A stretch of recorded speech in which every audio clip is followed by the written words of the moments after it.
और भाई पैदल जनता, क्या हाल?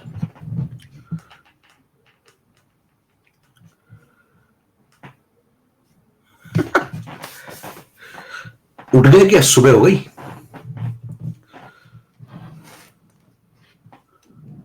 कैसे? हाँ, करे चाचा स्मार्ट लग रहे हो। तुम भी नहा लिया करो, तुम भी लगोगे।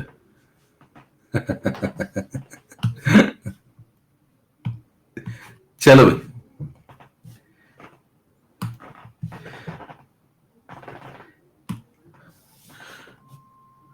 पोलिंग करें कितने लोग नहा के आए?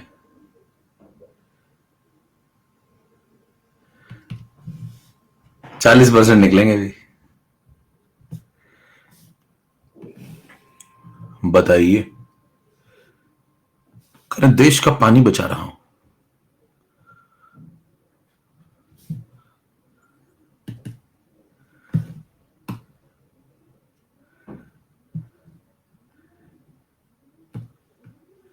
चलिए भाई, खींचा जाए।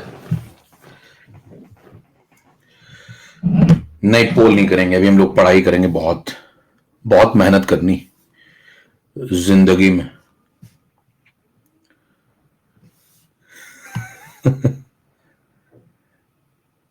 हाँ भाई, जिंदगी में बहुत मेहनत करनी। तो चलिए, ये सब भी आपको पता ही चल चुका, अब तो याद हो गया होगा। जे स्टार लाइव याद रखिएगा, भूल ना जाना। जे स्टार लाइव को है फैलाना यत्र तत्र सर्वत्र।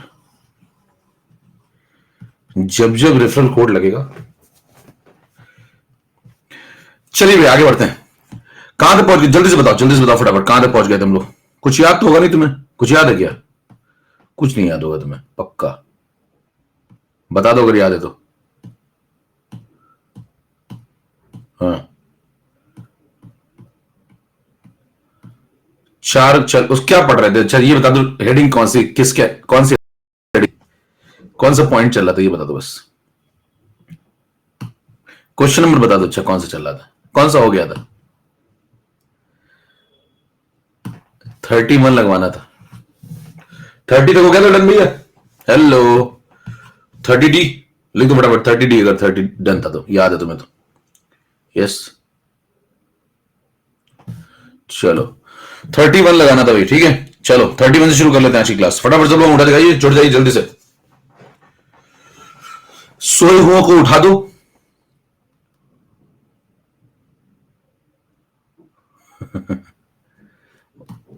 चद्दर से बाहर निकलिए, लैपटॉप ऑन कर लीजिए, अंगूठों को बिल्कुल गर्म करके रखिए, कभी भी लगाना पड़ सकता है। चलिए, बंद किया जाए चैट बॉक्स, चिट चैट बंद कर दें। स्टार्ट करें। चलो ये सवाल लगाते हैं। शुरुआत एक सवाल से की जाए। ये लीजिए भाई, 31 नंबर क्वेश्चन लगाना शुरू करिए। यस और नो, आपको बताना पीपीटी बनेगा कि नहीं बनेगा। चार ऑप्शन दे रहा हूं आपको। यस, बी है नो, सी है कह नहीं सकते, डी है मैं नहीं बताऊंगा।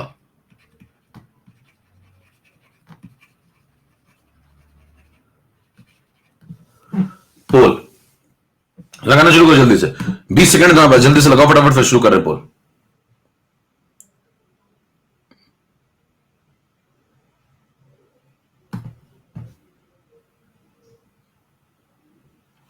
जिसका लगता है जब पोल लिखते जाओ।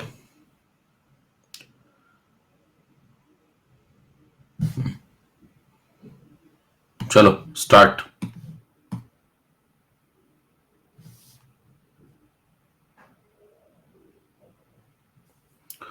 57% जनता कहती है कि का जवाब हाँ में है कि हाँ पीपीटी बनेगा। 35% जनता कहती है नहीं। 5% कहते हैं हमें कुछ पता नहीं है। और 4% हैं जो कहते हैं मैं नहीं बताऊंगा। वाह, ये देखिए 4%, इसी मैंने ऑप्शन दिया उसका तुरंत ये कह रहे मैं नहीं बताऊंगा। ये है असली। चलो भैया, लैडर बोर्ड आ गया, लटक जाओ लैडर बोर्ड से। ओंकार चैतन्य सूरज, चलिए स्टार्ट करें। सबसे पहले मेरे को एक बात बताना जरा अपना तेज दिमाग लगा के। 10 लीटर सोल्यूशन है, पीएच 8.7, तो बेसिक सोल्यूशन है, ठीक है। फिर आपको बताना है इसमें पीपीटी बनेगा कि नहीं बनेगा, कि इसका बेरियम हाइड्रोक्साइड का केस भी आपको दिया हुआ है। जिसका पीपीटी चेक कराना है उसका पीपीटी में, जिसका भी पीपीटी चेक कराना है उसका केस भी आपको दिया जाएगा, ठीक है। ठीक है, तो क्या मिला है बाहर से आपने? बेरियम सल्फेट मिला है आपने बाहर से, ठीक है भाई। तो चलो शुरुआत करते हैं सवाल की। सबसे पहले पहला पॉइंट कि बताओ ये जो कंटेनर है जिसके अंदर ये पीएच 8.7 पड़ा हुआ है, ये पीएच 8.7 पड़ा हुआ है, बेसिक है। कौन है ये, किसका सॉल्यूशन है बताओ? पीएच 8.7 किसका सॉल्यूशन है ये? टाइप करो जल्दी से।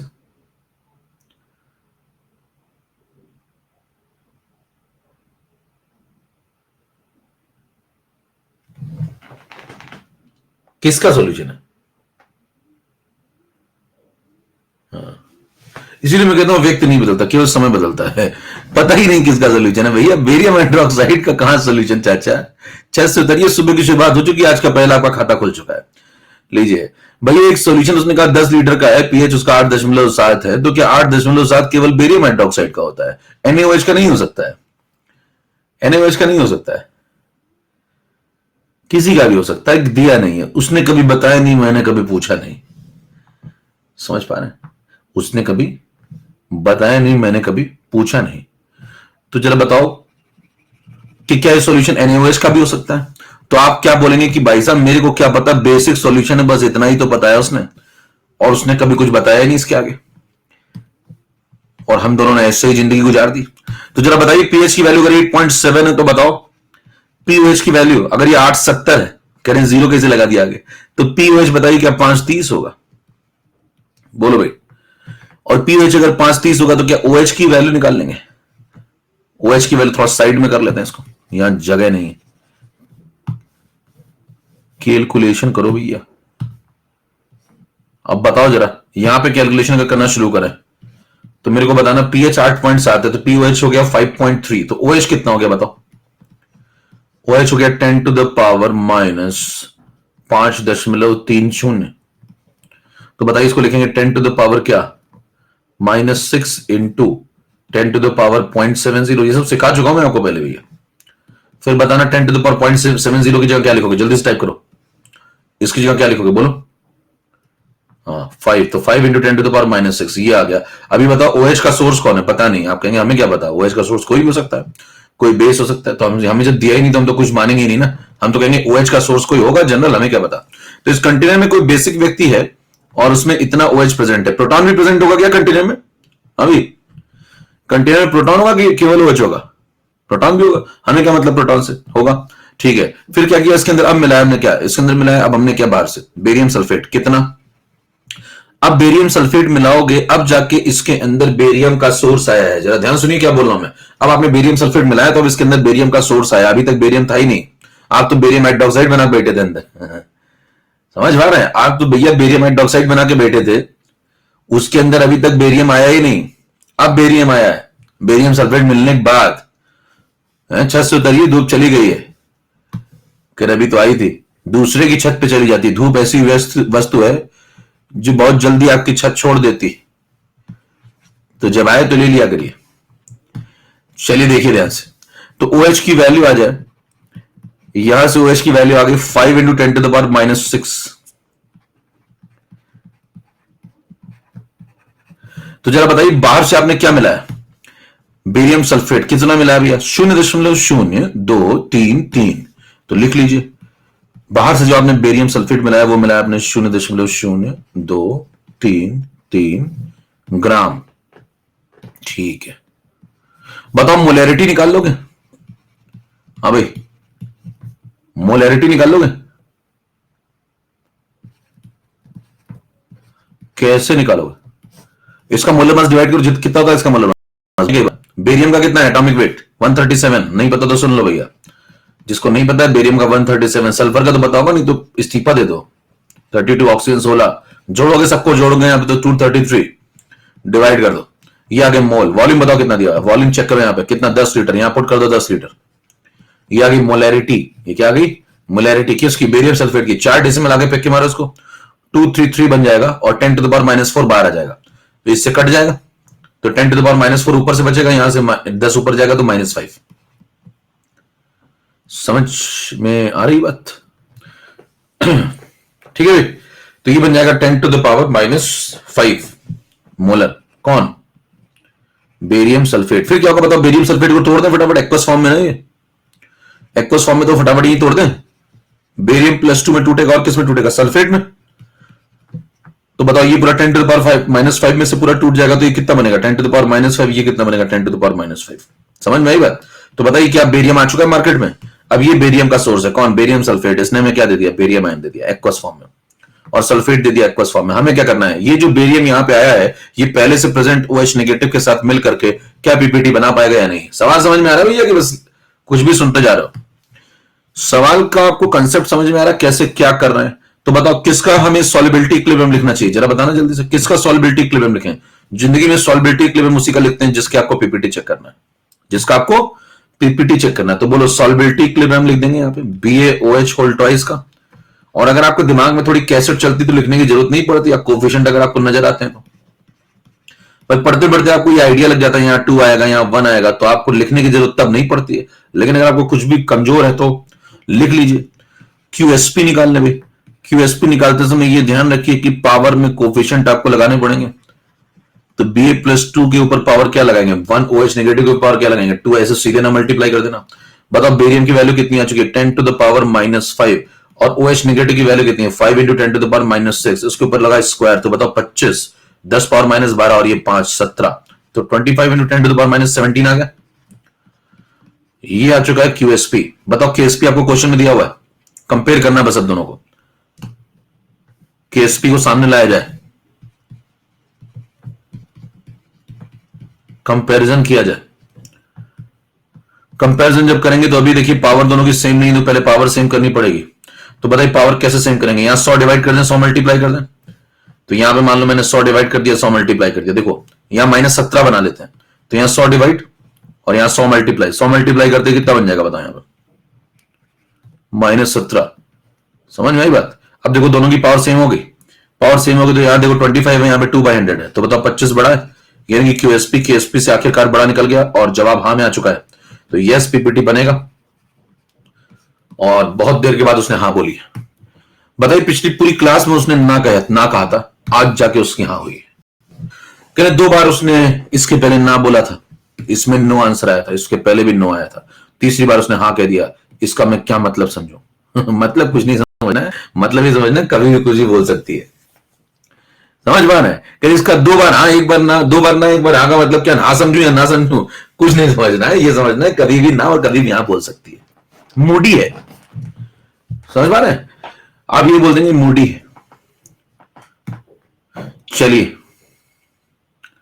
तो आप तैयार रहिए उसके लिए। अब देखिए ये सवाल वहां पे आता है तो घटनास्थल पे इतना नहीं लिखना होता, वो तो आप अभी तो मैं आपको बता रहा हूं धीरे धीरे, तो ठीक है। देखिए वहां पे 3 नंबर स्लाइड में अगर मैं इसको जल्दी जल्दी लगाऊं खटाखट, क्वेश्चन नंबर 31 देखना जरा, इतना नहीं वहां पे करना होता कि लगे पड़े देखो खटाखट करना होता है। पीएच कितना दिया था? 8.7। सवाल पढ़ते आपको समझ में आना चाहिए पीएच क्यों लिखे, सीधे पीओएच लिखो ना। और पीओएच भी क्यों लिखें? हाँ भाई पीएच अगर आपको दिया, देखो यहीं पे खत्म करा करो। पीएच दिया है 870, देखो 870, पीएच 870, तो बताओ पीओएच 530, पीओएच 530 तो ओएच कितना? सीधे ओएच लिखो ना, डायरेक्ट ओएच लिखो। पहली लाइन आपकी होनी चाहिए ओएच। टाइम क्यों पास करो? हाँ भैया 10 टू द पावर -530। अब जो तेज व्यक्ति होता है वो ये भी नहीं लिखता, वो सीधे अगली लाइन लिखता, वो कहता है लो सीधे ये लो। यही होता है फर्क कि कैलकुलेशन आपका क्या है, कितने लेवल का कैलकुलेशन आप जल्दी कर लेते हैं। और जिसका दिमाग चलता है वो तुरंत इसको ये भी नहीं लिखेगा, ये स्टेप भी गैप कर देगा, दिमाग में चला लेगा कैसे 5 10 पावर -6। इतनी कैसेट आपने दिमाग में चला ली। फिर बताओ बेरियम सल्फेट का कंसंट्रेशन भी आप दिमाग में चला लो थोड़ा। कैसे? एक लाइन में देखो कैसे 0.0233 डिवाइड बाई 233। इतना तो पढ़ते पढ़ते याद आ जाता है कि 233 होता है इसका। और वॉल्यूम कितना? 10 लीटर। 4 डेसिमल आगे फेंको, 10 पावर -4, ऊपर जाएगा -5। बताओ यहां से टूटेगा 1:1 का रेशियो चल रहा है बेरियम और सल्फेट के बीच में, तो 1 बेरियम मिलेंगे, यानी कि इतने ही बेरियम मिल जाएंगे। तो ये हो गया बेरियम और ये हो गया OH। और जब बेरियम हाइड्रोक्साइड बनाओगे तो इसके ऊपर क्या आएगा? स्क्वायर। तो क्या करें? QSP लिख दो, ये 10 to the power -5 × 5 × 10 to the power -6 whole square. और ये लिखने के बाद आप QSP निकाल लीजिए, ये QSP आ जाएगा। चेक कर लेना KSP से, आपको आंसर पता चल जाएगा। 25 10 पावर -17 ये आ गया। 2 लाइन में आप यहां तक पहुंच गए, फिर बाकी आप KSP चेक करें। समझ में ये बात? तो वहां ये सब बहुत जल्दी जल्दी करना होता है, ये नहीं कि आप लगे पड़े हैं मैं तो बहुत वहां पे सॉल्यूशन लिख करके आया हूं। आओ आगे बढ़े भाई, खटखट खटखट होना चाहिए। चलिए 4 नंबर स्लाइड में चलिए, समझ में आ रहा है, एक बार अंगूठा दिखाना भैया सबको, अगर ये सब बातें समझ में आ रही, जल्दी जल्दी कैलकुलेशन समझ में आ रहा है, कैसे वहां पे घटनास्थल पे खेलना होता है। तो घटनास्थल पे तबाही मचानी होती है, समझ पा रहे, पेपर में पेपर नहीं सॉल्व करना होता, पेपर तो सब सॉल्व करते हैं, है ना, लेकिन कह रहे गवर्नमेंट कॉलेज तो सबको मिल जाता है, सबको नहीं मिलता लक्ष्मण। यानी कुछ रसिया भी जाते हैं, कुछ रसिया चाइना भी तो जाएंगे। क्या मैं चाइना चला जाऊं क्या? हाँ भाई, अब जरा ध्यान सुनिए, तो मतलब ऐसे खटाखट करेगी तो मतलब मिलेगा यहां पे कोई ढंग का गवर्नमेंट कॉलेज, और नहीं तो फिर रसिया चाइना में सेल्फी लेते मिलेंगे आप बर्फ के तूफानों के बीच में। अब जरा मेरे को एक बात बताओ, 4 नंबर स्लाइड में हम लोग क्या पढ़ रहे थे, जल्दी से टाइप करना, हम लोग क्या पढ़ रहे थे? एप्लीकेशन ऑफ केएसपी पढ़ रहे थे क्या हम लोग, बताना। एप्लीकेशन ऑफ केएसपी में पहला कौन सा था, जल्दी से टाइप करो। अब मैं लिख नहीं रहा हूं, जल्दी से तुम टाइप करो, बताओ पहला कौन सा था? टू फाइंड आउट, कम वक्त कुछ याद नहीं आता। To find out solubility, done है। सेकंड कौन सा था? कॉमन एनिफिट, डन है। हेलो, थर्ड पे आ जाओ। थर्ड था एक सेलेक्टिव प्रेसिपिटेशन और एक था ग्रुप प्रेसिपिटेशन। अभी आपने क्या सीखा, अभी आपने कौन सा कर लिया? एक था, याद करो, सेलेक्टिव प्रेसिपिटेशन और एक था ग्रुप प्रेसिपिटेशन। अभी आपने कौन सा पढ़ लिया? हाँ, अभी कोई नहीं पढ़ा है, अभी ये पढ़ा है कि पीपीटी कैसे बनता है। हेलो, आज का दूसरा, कह रहे आज ही इतनी बार बना दोगे क्या मुझे मेरी जिंदगी में? मतलब आज आज देखिए, आप साबित करके एक एक लेक्चर में मैं साबित कर सकता हूं कि आप कौन है साहब। सेलेक्टिव पीपीटी और ग्रुप पीपीटी अभी दोनों में से कुछ नहीं पढ़ा है मेरे दोस्त। अभी तो सिर्फ ये पढ़ा है कि पीपीटी कैसे बनता है, ये पीपीटी कैसे बनता है। अभी आपने ये पढ़ा क्यूएसपी, जब क्यूएसपी से बड़ा हो जाता है तो पीपीटी बनता है, सिर्फ इतना सीखा है। अभी तो आपने कुछ पढ़ा ही नहीं, सिलेक्टिव क्या और ग्रुप क्या। सिलेक्टिव का मतलब समझते हैं, सिलेक्टिव का मतलब आपके पास कई सारे ऑप्शन हो, तो आपको चूज करना हो कि इसका पीपीटी बनाऊंगा, उसका रोकूंगा, इसको बोलते हैं सिलेक्टिव। हिंदी माध्यम में इसको बोलता है चयनात्मक अवक्षेपण, इंग्लिश में बोलते हैं सिलेक्टिव प्रेसिपिटेशन। समझ पा रहे हैं? तो मतलब आपको ये पढ़ना होगा अभी भैया, अभी आपने पढ़ा नहीं है, क्लियर है? कहने जीने नहीं देगा ये आदमी। तो चलिए आप पढ़ते हैं भैया, 3 नंबर पे आ जाइए, 5 नंबर स्लाइड पे। अब हम लोग पढ़ने जा रहे हैं कौन सा? सेलेक्टिव। अब मैं कुछ नहीं बोलूंगा आज, आज अपन का दिन ही खराब है। अब सवाल सुनना इसका। सवाल आपको ऐसा मिलेगा कि कंटेनर लिया गया, उसके अंदर 3 व्यक्ति पड़े हुए हैं, क्लोराइड, ब्रोमाइड, आयोडाइड। सुनते हैं ना ध्यान से जरा। एक कंटेनर, उसके अंदर 3 व्यक्ति पड़े हुए हैं, कौन कौन? Chloride, bromide, iodide. और तीनों का जो कंसेंट्रेशन है वो है 0.1 मोलर।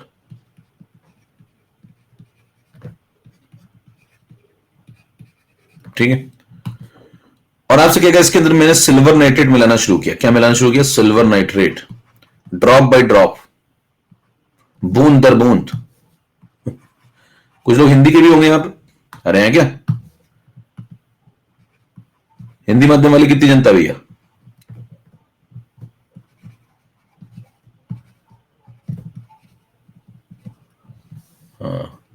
तो बूंद दर बूंद आप मिलाते जाएंगे इसके अंदर सिल्वर नाइट्रेट। तो सवाल क्या है? सवाल ये है कि बताइए, जब मैं सिल्वर नाइट्रेट इसके अंदर मिलाऊंगा तो Ag प्लस आएगा और NO3 माइनस आएगा सिस्टम के अंदर। तो ये जो Ag प्लस है वो बताइए, उसके सामने 3 चॉइस होगी, कौन कौन सी? क्लोराइड होगी, ब्रोमाइड होगी और आयोडाइड होगी। तो Ag प्लस जो 3 चॉइस लेके बैठा है, क्लोराइड, ब्रोमाइड और आयोडाइड, वो चाहेगा मैं तीनों में से किसी के साथ भी पीपीटी बनाऊं। तो सवाल ये है कि पहले किसका पीपीटी बनेगा, AgCl का या AgBr का या AgI का। उसके लिए आपको इनके केएसपी देने होंगे, और वो केएसपी आपको सवाल में देता है। समझ पा रहे हैं? केएसपी वो आपको सवाल में दे देगा। तो केएसपी ऑफ AgCl, AgBr और AgI, ये तीनों आपको सवाल में दे देगा।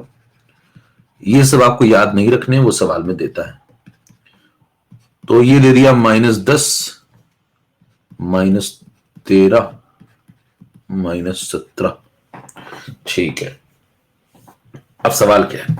लैंग्वेज लिख देता हूं मैं, क्योंकि कई बार लैंग्वेज में लोगों को समझ में नहीं आता। ये कंटेनर था अपना। If we mix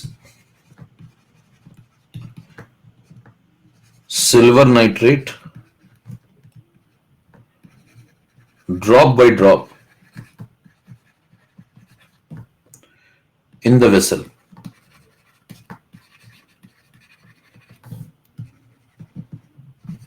then question number 1 है, find out the order of precipitation. Find out the order of precipitation, यह है सवाल नंबर 1, सवाल संख्या 1। सवाल समझ में आ गया कि तुमको क्या सवाल पूछा है?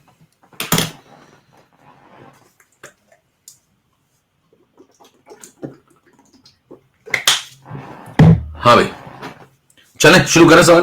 अब देखिए कंसेप्ट समझिए थोड़ा सवाल का। देखिए सवाल का कंसेप्ट समझेंगे तो इसमें मेथड नंबर 1 आपको बताने जा रहा हूं, ध्यान सुनिए सब लोग। क्लियर? सवाल देख लीजिए, कंटेनर उसमें क्लोराइड, ब्रोमाइड, आयोडाइड है, तीनों बराबर है, आपने सिल्वर नाइट्रेट बार से मिलाया, आपको बताना है इनमें से किसका पीपीटी पहले बनेगा और किसका बाद में बनेगा। ठीक है, अब मेरी बात सुनो।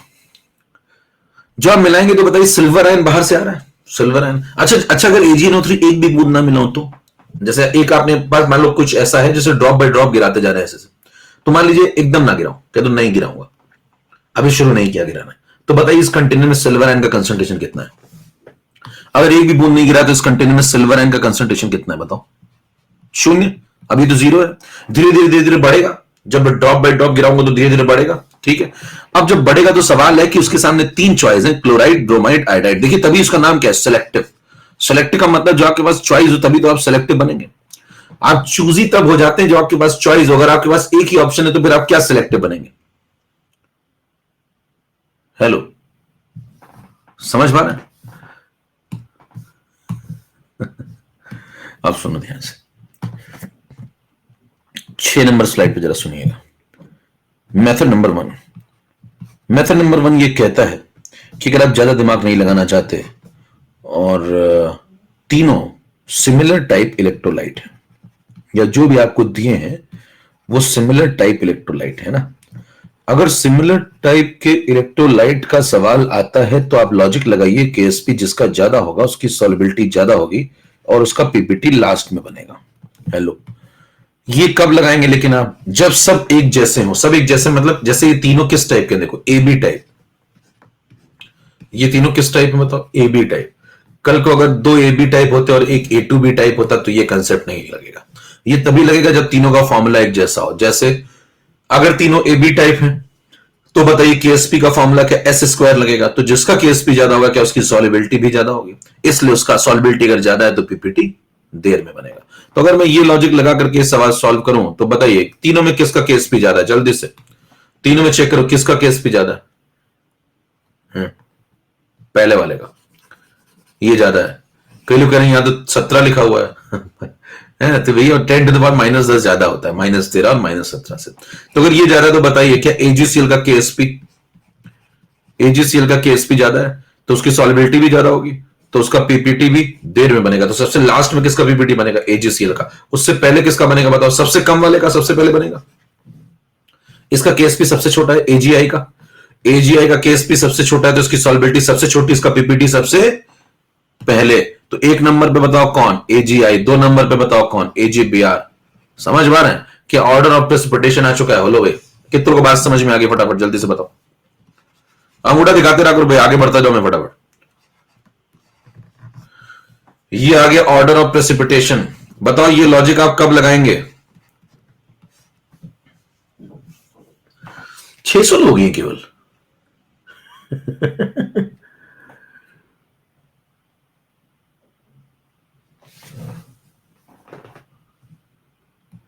कह लोग तो बहुत है, दिमाग कम है। दिमाग केवल 600 ही आए हैं।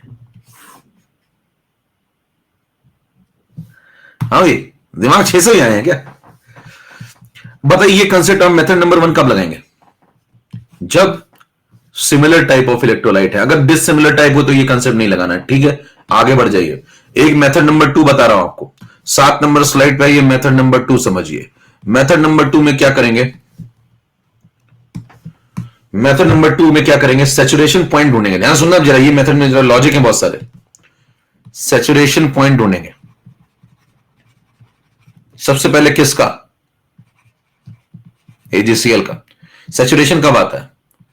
जब क्यूएसपी केएसपी के बराबर हो जाए। किसका सैचुरेशन पॉइंट ढूंढ रहे हो? एजीसीएल का। तो क्यूएसपी कैसे लिखोगे? AG plus into CL negative. KSP आपको दिया हुआ है, पढ़ लीजिए। 10⁻⁻10 लगा दो। कंटेनर में क्लोराइड कितना है? 0.1 लगा दो।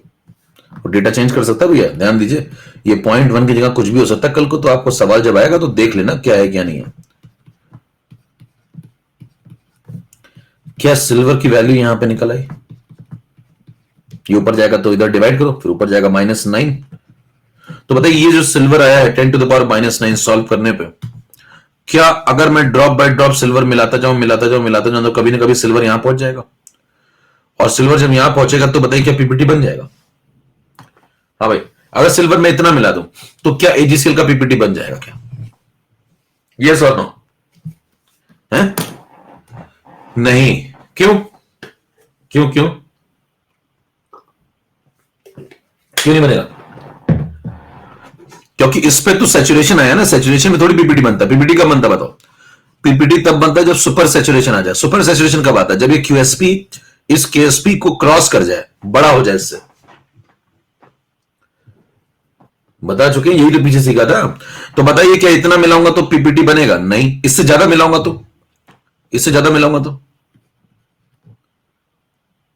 तो फिर पीपीटी बनेगा। समझ में आ गई बात सबको? तो बताइए सिल्वर इससे ज्यादा मिलाने पे पीपीटी बन जाएगा। ओके, तो अगर आपसे कोई पूछे कि पीपीटी कब बनेगा तो आप कहेंगे एजी प्लस जब ग्रेटर देन होगा। किससे? 10⁻⁻9 मोलर से। तो यस, पीपीटी बनेगा। क्लियर मामला सबको? जरा मेरे को बताना, थोड़ा अंदर घुसते हैं जरा। मान लीजिए 10⁻14 है। मान लो मैंने 10⁻14 मिलाया, 10⁻14, यस और नो, पीपीटी बनेगा या नहीं बनेगा? ड्रॉप बाय ड्रॉप मिला तो मेरे कंट्रोल में ना मामला। 10⁻14 मिलाया, बोलो बनेगा कि नहीं बनेगा? 10⁻13, -12, लिखते जाओ फटाफट, -11, -11। कौन करे, कौन निकाले हाथ? ऐसे लिखना पड़ेगा, बैठवा नाम से लिख तो रहे। अरे ये लोग हमने आदमी रखे हुए हमारे लिए, ये लोग लिख तो रहे हैं, इन्हीं का हो जाएगा। फिर तुम कहते हो इनका क्यों हो गया? फिर तुम कहोगे इनका क्यों हो गया? जवाब है, देखिए यही तो लिख रहे थे। हाँ भाई, 10⁻14, यही कड़वा सच है भैया। स्वर्ग सबको चाहिए, मरना कोई नहीं चाहता। समस्या यही देश की, सबको स्वर्ग चाहिए, मरना कोई नहीं चाहता। बिना मरे, खुद के मरे बिना स्वर्ग नहीं मिलता भैया, खुद मरना पड़ता। पड़ोसी मरेगा, आपको कैसे स्वर्ग मिलेगा? बताइए 10⁻14 no, 10⁻13 no, 10⁻12 no, 10⁻11 no, -10 no, -9 no, -8 yes. बताइए बड़ी से बड़ी वैल्यू जिसपे आपने ना बोला। कभी ना कभी सबकी हां होती है। तो अगर आपसे पूछे कि बड़ी से बड़ी वैल्यू जिसपे आपने ना बोला, तो टिक करोगे? समझ में आ रही बात? क्या टिक करोगे? 10⁻⁻9। सवाल समझ में कैसे आएगा? अब ये देखिए टेक्निकल सवाल है, ये पूछा जाता है तो लोग मतलब परेशान हो जाते हैं, कहते हैं क्या पूछ लिया। सुनना, मैं यहां पर लिख रहा हूं, देखना, सुनना ध्यान से। वो सवाल ऐसा देगा, लैंग्वेज ऐसी देगा ना कि आप घूम जाएंगे कि भाई साहब क्या बोलना चाह रहे हो। फाइंड आउट द, क्वेश्चन सुनिए, find out the maximum concentration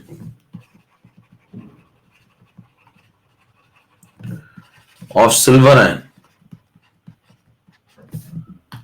up to which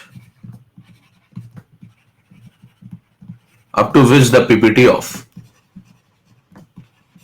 AgCl, speed देख पा, राइटिंग और स्पीड देखिए, will not be formed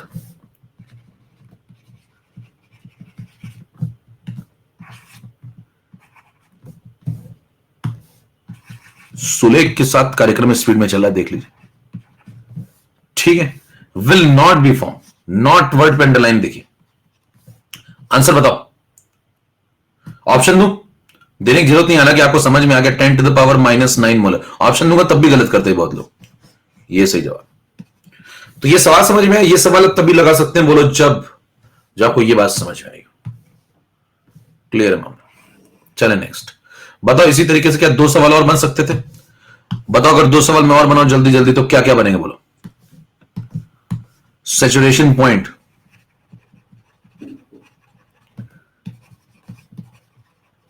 कोई देख के बता सकता है कि मैं कुछ ही महीनों से ऑनलाइन पढ़ा रहा हूं? देखिए आप स्पीड देखिए। सैचुरेशन ऑफ एजीबीआर, कहने त्वचा से उम्र का पता ही नहीं चलता, संतूर लगाते हो।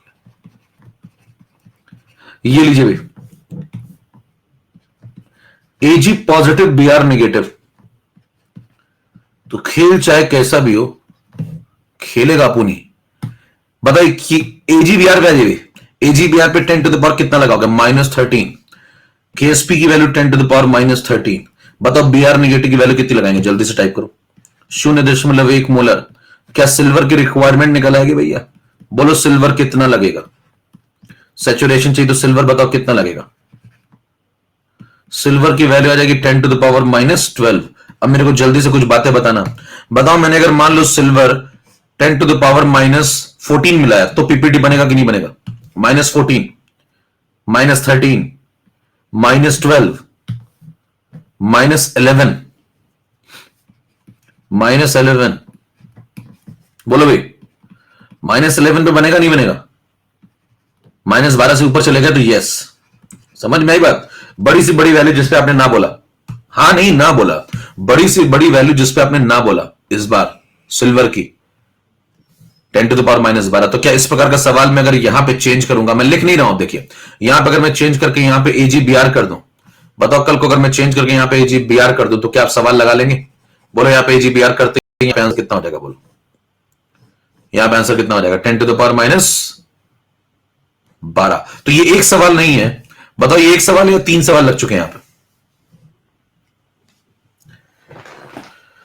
देख पा रहे कभी कैसे खेल रहा, साइड में 3-4 निपटा देता हूं और आप है आपकी कमबख्त नींद ही नहीं टूट रही है। तो बताइए ये वाला सवाल भी लग गया। आगे बढ़ो भाई, मार डाला। अगला लो, सैचुरेशन किसका?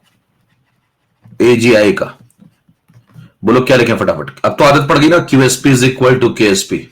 खींचिए AGI, AGI AG into I negative, ये भाई is equal to KSP. KSP की वैल्यू पीछे देख लो, 10 टू द पावर -17। यहां लगा दो, आयोडाइड लगा दो, सिल्वर निकाल लो हर बार की तरह।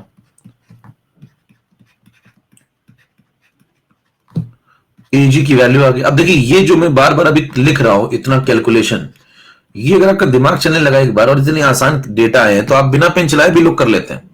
जिसकी प्रैक्टिस अच्छी थी वो इतना थोड़ी लिखता बैठ के। वो क्या करता है देखो, सीधे कहेगा भाई यही देख लेगा ना, क्या देखो एजीसीएल का कैसे निकालोगे? एजी इंटू सीएल, सीएल कितना है? 0.1, तो सीएल डिवाइड होगा उधर 0.1, उधर जाके डिवाइड करो इसकी खोपड़ी के नीचे, नीचे 0.1 डिवाइड होगा तो ऊपर जाके 10 बन जाएगा, 10 टू द पावर -9। हेलो, इसमें डिवाइड करो 0.1 ये वाला बीआर तो 10 टू द पावर -12, इसमें डिवाइड करो 0.1 तो 10 गुना ऊपर आ जाएगा 10 टू द पावर -16। तो बताइए क्या बिना पेन चलाए भी ये कैलकुलेशन हो सकते हैं कि नहीं हो सकते हैं? लेकिन वो प्रैक्टिस पे डिपेंड करता है कि आप कितनी जल्दी कितने सवाल लगा के आप आए हैं। समझ में आ रहे? अब बताना -18 मिलाऊंगा तो पीपीटी बनेगा क्या? 10 to the power -18 no, 10 to the power -17 no, 10 to the power -16 no, -15 -15 पे यस। तो बताओ बड़ी से बड़ी जिसपे ना बोला, हाँ नहीं ना बोला, बड़ी से बड़ी जिसपे ना बोला, बड़ी से बड़ी जिसपे ना बोला -16, एक -15 लिख रहा है, -16 ना बोला, 15 पे तो हाँ हो गई भैया, तो -16 से ऊपर हाँ हो गई है। तो बड़ी से बड़ी अगर पूछेगा जिसपे ना बोला तो यहां पे जैसे ही एजीआई आएगा तो यहां पे हो जाएगा 10 टू द पावर -16। क्या 3 सवाल लग गए यहां पे बिलो? यहां पे तीनों सवाल आपको दिख रहे हैं। अब आप जब नोट्स बनाएंगे तो तीनों लिख लेना। समझ में आ रही बात? जब हम नोट्स बनाएंगे, मैं यहां पे टाइम नहीं लगा रहा हूं क्योंकि टाइम अपने पास लिमिटेड है, तो आप वहां पे जब नोट्स लगाएंगे बनाएंगे तो वहां तीनों लिख लेना। लिख लोगे तीनों?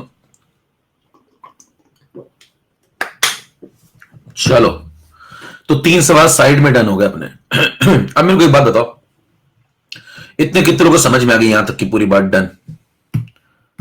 ये मेथड नंबर 2 चल रहा भैया। अब मेरे को एक बात बताओ, मेथड नंबर 2 चल रहा है, तो जब आप इसके अंदर, इस कंटेनर के अंदर धीरे धीरे, हमें सवाल क्या पूछा था, find out the order of precipitation.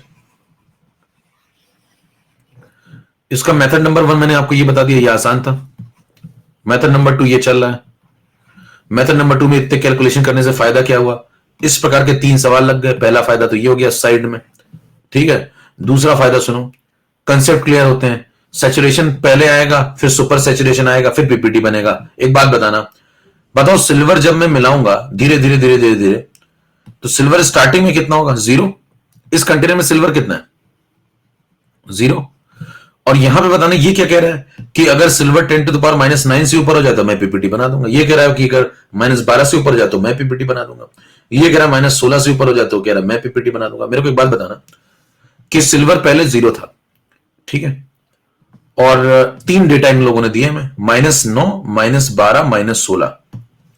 तो मेरे को एक बात बताओ, ये 3 डेटा है, -9, -12 और -16, 0 इनके नीचे आएगा या ऊपर आएगा? जैसे मान लो इनको अरेंज करो, सबसे छोटा कौन है इन तीनों में, बताओ सबसे छोटी डिमांड किसकी है? इन तीनों में सबसे छोटी डिमांड बताओ पहले, चलो।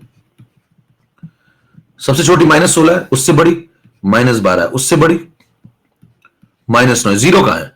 0 इन तीनों के नीचे है या फिर ऊपर है? देखिए ये घटते बढ़ते क्रम में सजाया मैंने, सबसे छोटा नीचे है। 0 कहां है, ऊपर या नीचे? 0 यहां आएगा या फिर यहां आएगा? चलो पोल करा देते हैं, ए वाले ऊपर, बी वाले नीचे, पोल।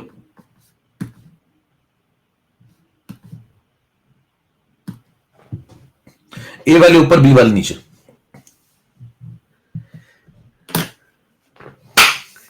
मार डाला। अरे मैं रिलैक्स कर लेता हूं थोड़ा सा। लाइफ में देखिए ऐसे झटके बर्दाश्त करने के लिए थोड़ा सा जो है रिलैक्स करना बहुत जरूरी है, नहीं तो भाई साहब आप पागल हो सकते हैं। सुबह सुबह मान लीजिए कोमा में चले गए, पढ़ाने वाला कोमा में चला गया, ऐसी खबर आई, पढ़ाते पढ़ाते शिक्षक की मौत। भाई लोगों ने ऐसा कंसेप्ट बता दिया कि शिक्षक मारा गया। लीडर बोर्ड आ गया भैया, ओंकार सूरज मोहित। भैया शून्य अरे यार गजब जनता है। देखो एक होता है, देखो 10 टू द पावर -1, चलो ये सुनना। अच्छा 10 टू द पावर -1 बताओ, 10 टू द पावर -1 कहीं लिखा हो? अच्छा 0 कहां आएगा, इसके नीचे या ऊपर? चलो इसमें बता दो।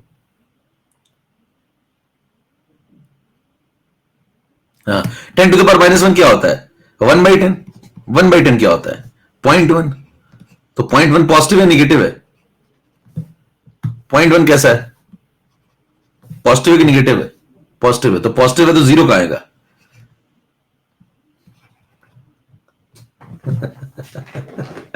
अरे भैया रे मार डाला। अच्छा तुम लोगों ने मैथ्स छोड़ दिया, नहीं तो बहुत तड़पती। तुम लोगों ने अच्छा किया छोड़ दिया, नहीं तो भाग जाती तुम्हें छोड़ करके। कहने इससे पहले वो मुझे छोड़ा, मैं उसे छोड़ दिया। हाँ भाई जरा बताना, ये तीनों ऑर्डर समझ में आए? तो 0 कहां होगा अब तो बता दो, 0 कहां होगा? कहां है 0? नीचे है। ये सब पॉजिटिव लोग हैं भैया, ये सब पॉजिटिव लोग हैं। जैसे ये पॉजिटिव है वैसे ये पॉजिटिव है, ये भी पॉजिटिव है, तो 0 नीचे आएगा। समझ में आ रही?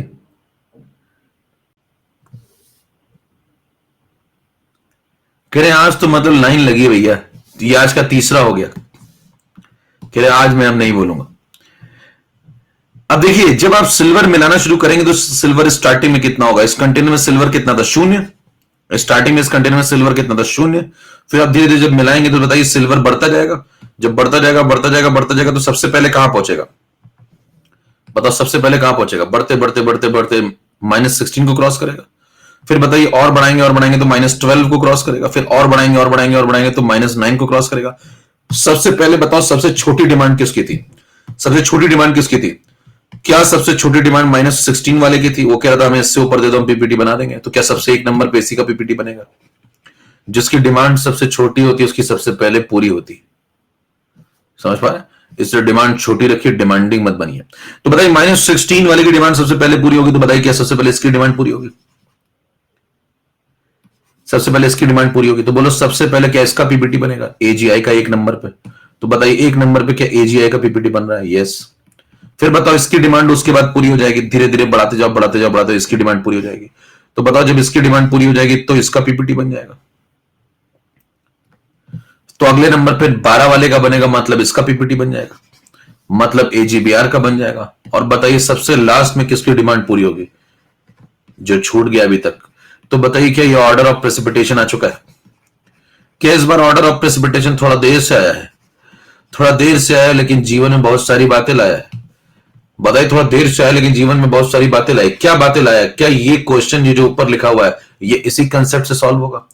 अगर आपको ये सब नहीं पता होगा, ये कंसेप्ट नहीं पता होंगे, तो बताइए क्या इस प्रकार के सवाल आप सॉल्व कर पाएंगे? नहीं।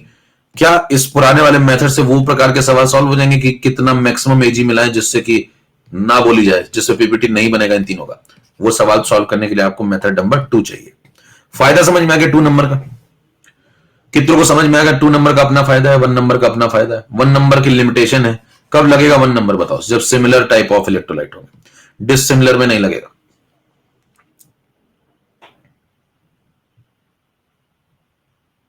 चलें और सुनिए इस मेथड का और क्या फायदा है। मेथड नंबर 2 का फायदा मैं आपको कुछ और जहरीले सवाल अगर दूं, हालांकि मैं देने से डर रहा हूं, लेकिन डरते डरते भी अगर दूं,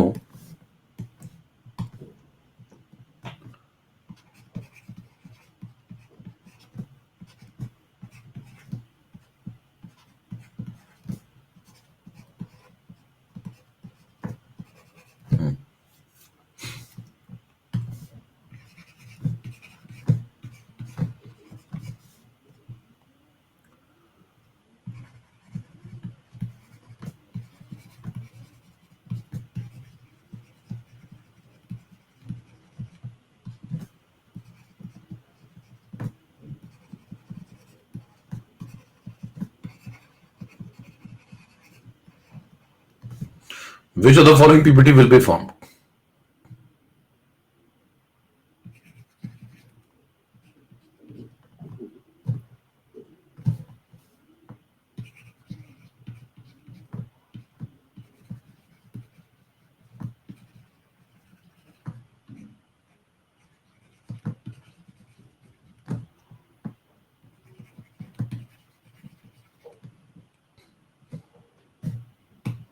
हम्म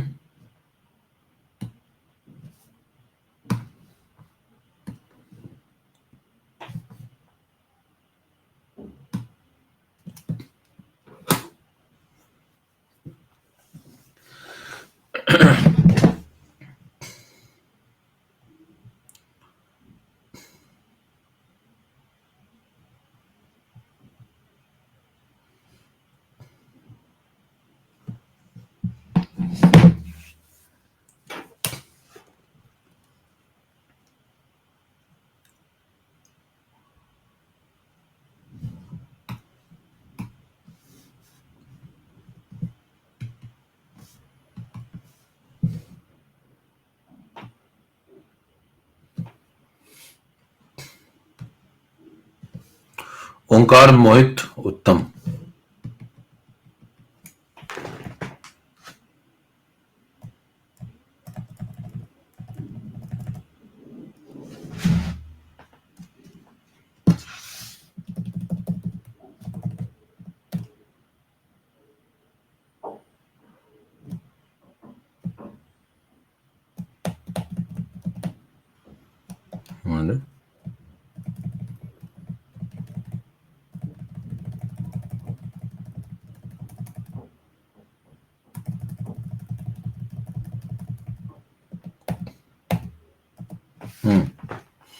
देखो अगर आपसे कहता है कि भाई मैंने इससे ऊपर मिलाया लेकिन इससे नीचे मिलाया, तो बताइए क्या इन दोनों के बीच में?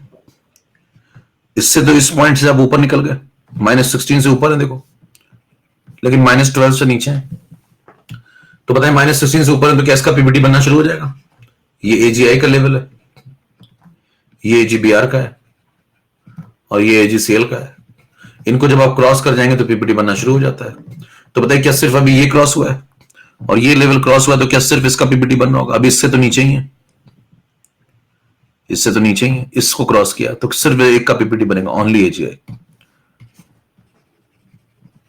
कितनों को बात समझ में आ गई?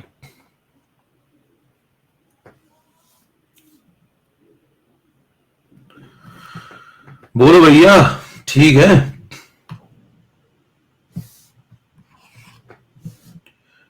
ठीक, 2 सवाल और दे रहा हूं, जल्दी से बताइएगा।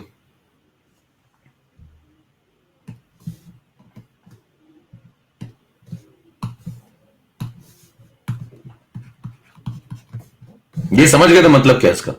-16 से बड़ा है और -12 से छोटा है, तो -16 से बड़ा, -12 से छोटा। मतलब कोई एग्जाम्पल देना कैसा? -16 से बड़ा, -12 से छोटा, मतलब एग्जाम्पल देना कोई।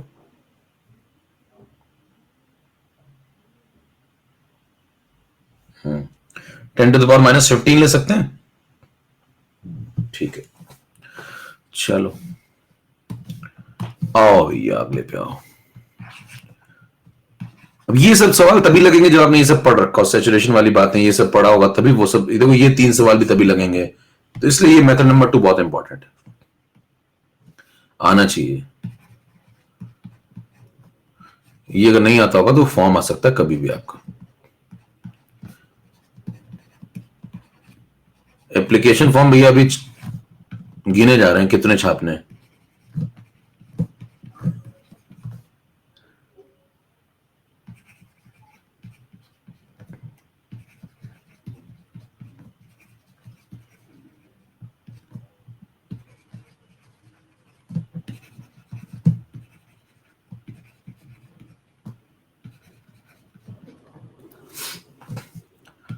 नाम लिखवा दूं क्या?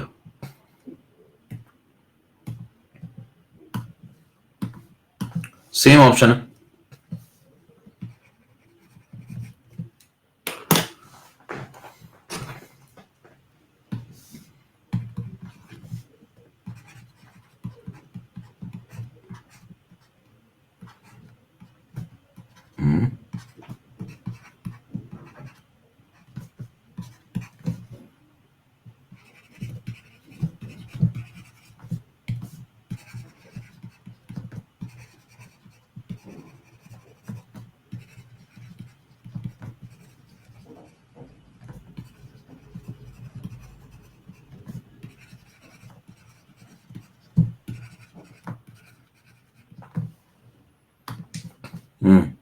ओंकार मोहित उत्तम।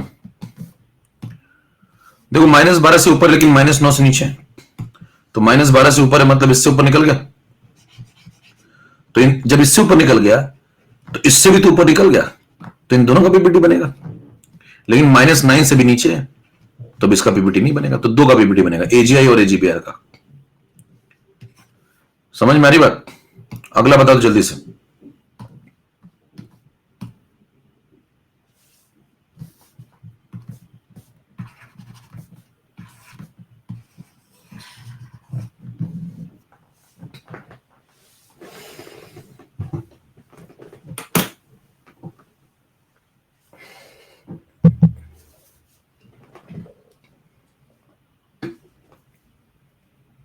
अभी भी नहीं सही होगा।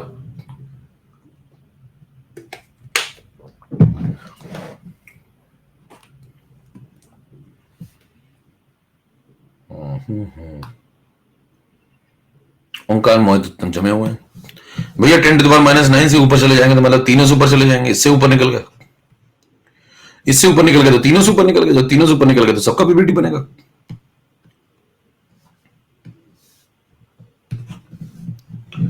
ठीक है, तो ये सब बातें आपको तभी आप सवाल लगा पाएंगे। ये देखिए ये 3 सवाल आपको लगवा दिए मैंने, 1 2 3 ये, और उसके पहले ये 3, इसमें 6 सवाल और एक ये सवाल, 7 सवाल। 7 सवाल लग चुके हैं क्या आपके सामने? देखिए अगर आप ध्यान से देखें तो 7 सवाल लग चुके हैं।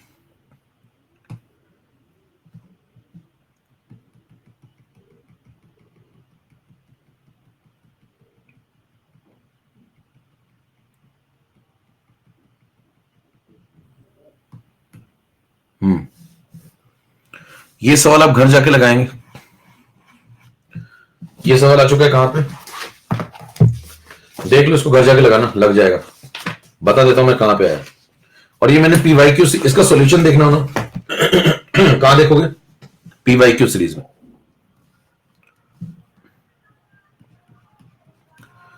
जिसको ये प्रीवियस ईयर क्वेश्चन है ना, तो मैं यहां पे टाइम नहीं वेस्ट कर रहा बिल्कुल भैया, क्योंकि अपने में टाइम कम है। तो ये सवाल का सॉल्यूशन आप देख लेंगे क्या, हम लोग आगे बढ़े क्या। पीवाईक्यू सीरीज कितने लोग कर रहे हैं, ये आया हुआ है AIPMT 2011 में, ठीक है। पीवाईक्यू जे स्टार सीरीज में आप देख लीजिए, इसका सॉल्यूशन आपको मिल जाएगा आयनिक की सीरीज में। 32 नंबर सवाल है, ढूंढ लेना फॉरवर्ड करके, ठीक है। एक सवाल ये आपको करके आना है, ग्रे कार होमवर्क। जिन्होंने किया हुआ है वो तो बढ़िया ही है, कितनों किया हुआ जरा यस यस यस लिख दो जल्दी से। पीवाईक्यू सीरीज देखते हैं। अच्छा, दूसरा एक और सवाल है, एक और सवाल है, वो है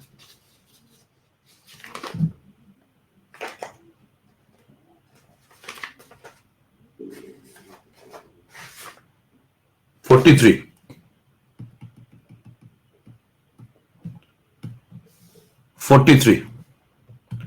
चलो, लगाना नहीं आएगा तो हम बता देंगे। 43 में भी आप, ये AIPMT 2015 में आया हुआ, चलो ये लगा लेते हैं, लगाओ फटाफट इसको,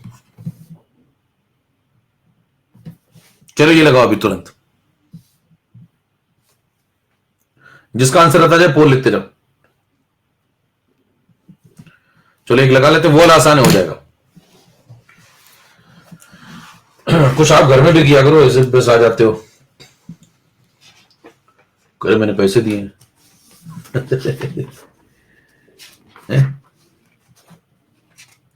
मैं सवाल क्यों लगाऊं, मैंने पैसे दिए। पोल लिखते हो जिसका आंसर आ रहा है।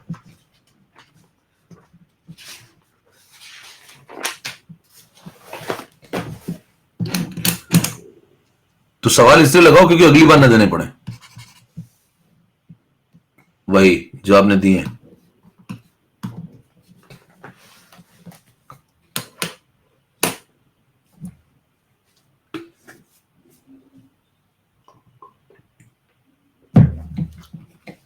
सबसे लास्ट में पीपीटी किसका बनेगा, स्पेशल क्लास में होता है पीवाईक्यू सीरीज, जो कि आप करते नहीं है। स्पेशल क्लास आपको सारी नहीं करनी होती, बस आपको क्या करना, पीवाईक्यू सीरीज तो कर लो कम से कम जिंदगी में।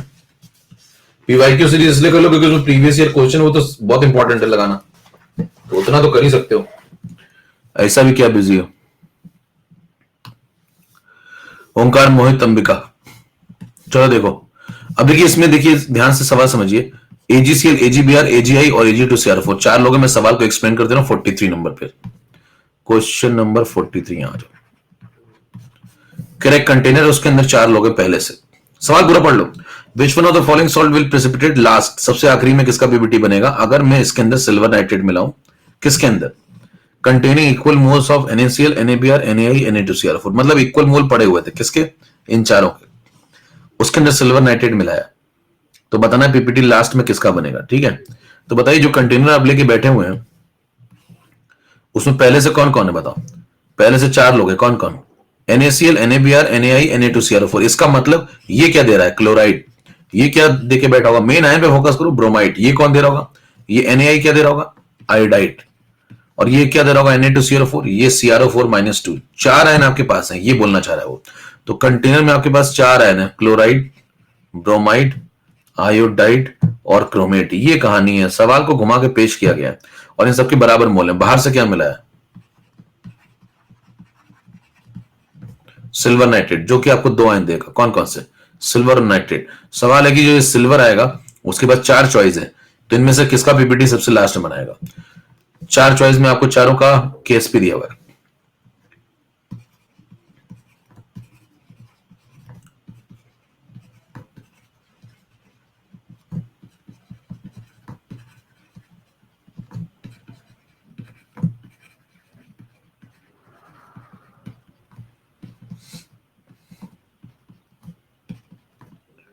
हाँ भाई, चारों के केस पे लिख लो। AgCl का देखो ऐसे दिया है, 1 2 3 4। AgCl का ये है सेकंड वाला, 1.8 10⁻⁻10।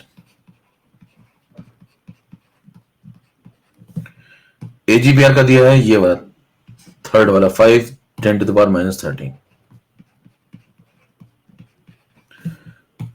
AGI का ये वाला है 8.10⁻17।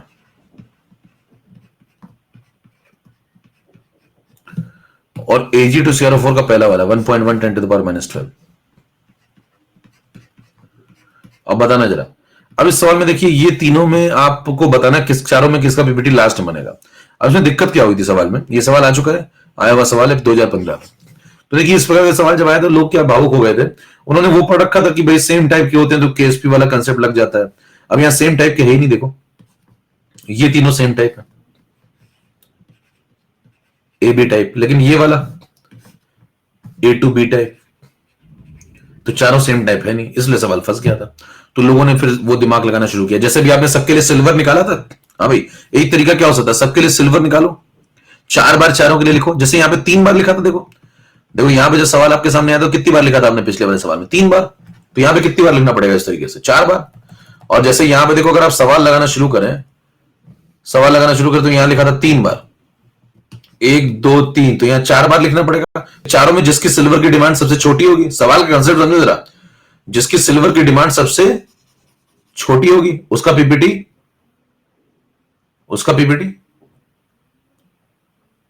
सबसे पहले बनेगा, और जिसकी सबसे बड़ी डिमांड होगी उसका लास्ट में बनेगा। हमें बताना है लास्ट में किसका बनेगा, जिसकी डिमांड सबसे बड़ी है वो आंसर है। समझ में आ रही बात, क्या पूछा है, पूछा लास्ट में किसका बनेगा, तो क्या टिक करेंगे, जिसकी डिमांड सबसे बड़ी है। सवाल समझ में आया क्या है, ठीक है। या तो ऐसे करेंगे, ऐसे बहुत टाइम लगेगा, फिर या तो आप केएसपी के फॉर्मूले लिखेंगे, केएसपी के तीनों के फॉर्मूले लिखेंगे, एक में एस स्क्वायर, एक में एस स्क्वायर, फिर एक में एस स्क्वायर, एक में 4s क्यूब, फिर सॉल्बिलिटी निकालेंगे, फिर चेक करेंगे, तो उसमें भी टाइम लगेगा, ना भैया, क्यों नहीं लगेगा। 4 बार आप सोचो कि केएसपी लिखो, इसका एस स्क्वायर, फिर अंडर रूट लो या तीनों में, फिर यहां 4s क्यूब लिखो, फिर सॉल्व करो, उसमें भी टाइम और कम टाइम चाहिए। तो देखिए सुनिए, दिमाग लगाइए थोड़ा, बताइए 4 एक जैसे नहीं तो 3 तो एक जैसे हैं। देखिए घटना स्तर पर जो दिमाग चलता है वो चंद लोग जिनका दिमाग अच्छा चलता है। देखिए 3 लोग तो हैं यहां पे एक जैसे, 4 नहीं तो 3 तो हैं, तो मेरे को सबसे धीमा पहचानना है, बताना मेरे को सबसे धीमा पहचानना है। तो सबसे धीमा कौन है, तो मैं क्या करूं, पहले 3 का कंपटीशन करवा दूं, ये तीनों तो एक जैसे ना, इन 3 का कंपटीशन करा दूं, इन तीनों में जो सबसे धीमा है उसका इस चौथे वाले से करा दूंगा। इन तीनों में सबसे धीमा कौन है बताओ, इन तीनों में केएसपी सबसे बड़ा किसका केएसपी, भाई केएसपी बड़ा, सॉल्बिलिटी ज्यादा, पीपीटी कम, तो केएसपी इसका सबसे बड़ा। देखो इन तीनों में क्या इसका केएसपी सबसे बड़ा है, इसी की सॉल्बिलिटी ज्यादा होगी और इसकी सॉल्बिलिटी ज्यादा होगी, इसका पीपीटी सबसे धीमा मिलेगा। तो ये सबसे धीमा आदमी है, तो ये अपने काम का आदमी हो गया, और ये अपने काम का आदमी होगा, तो क्या इन दोनों को हटा दें यहां से, बोलो भैया,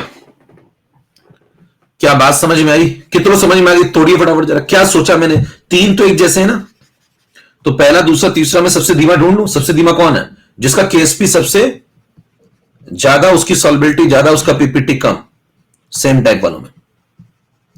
तो केएसपी इसका देखो सबसे ज्यादा तीनों में,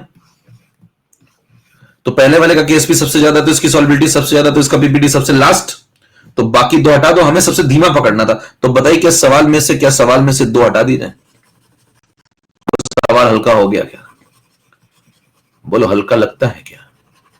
जो समझदार व्यक्ति होता है, अगर आप मेरे को सवाल ये देंगे तो भाई साहब मैं उसने 4 दिए थे, मेरे लिए तो 2 ही थे।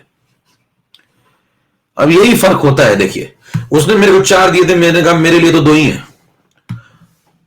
मेरे को 2 दिखते हैं, लोगों को 4 दिखते हैं, जिसको 4 दिखते हैं वो अगली बार फॉर्म भरता है, और जिसको 2 दिखते हैं, करेक्ट कम क्यों दिखते हैं, आंख खराब है क्या, दिमाग तेज है, आंख नहीं खराब है, दिमाग तेज है।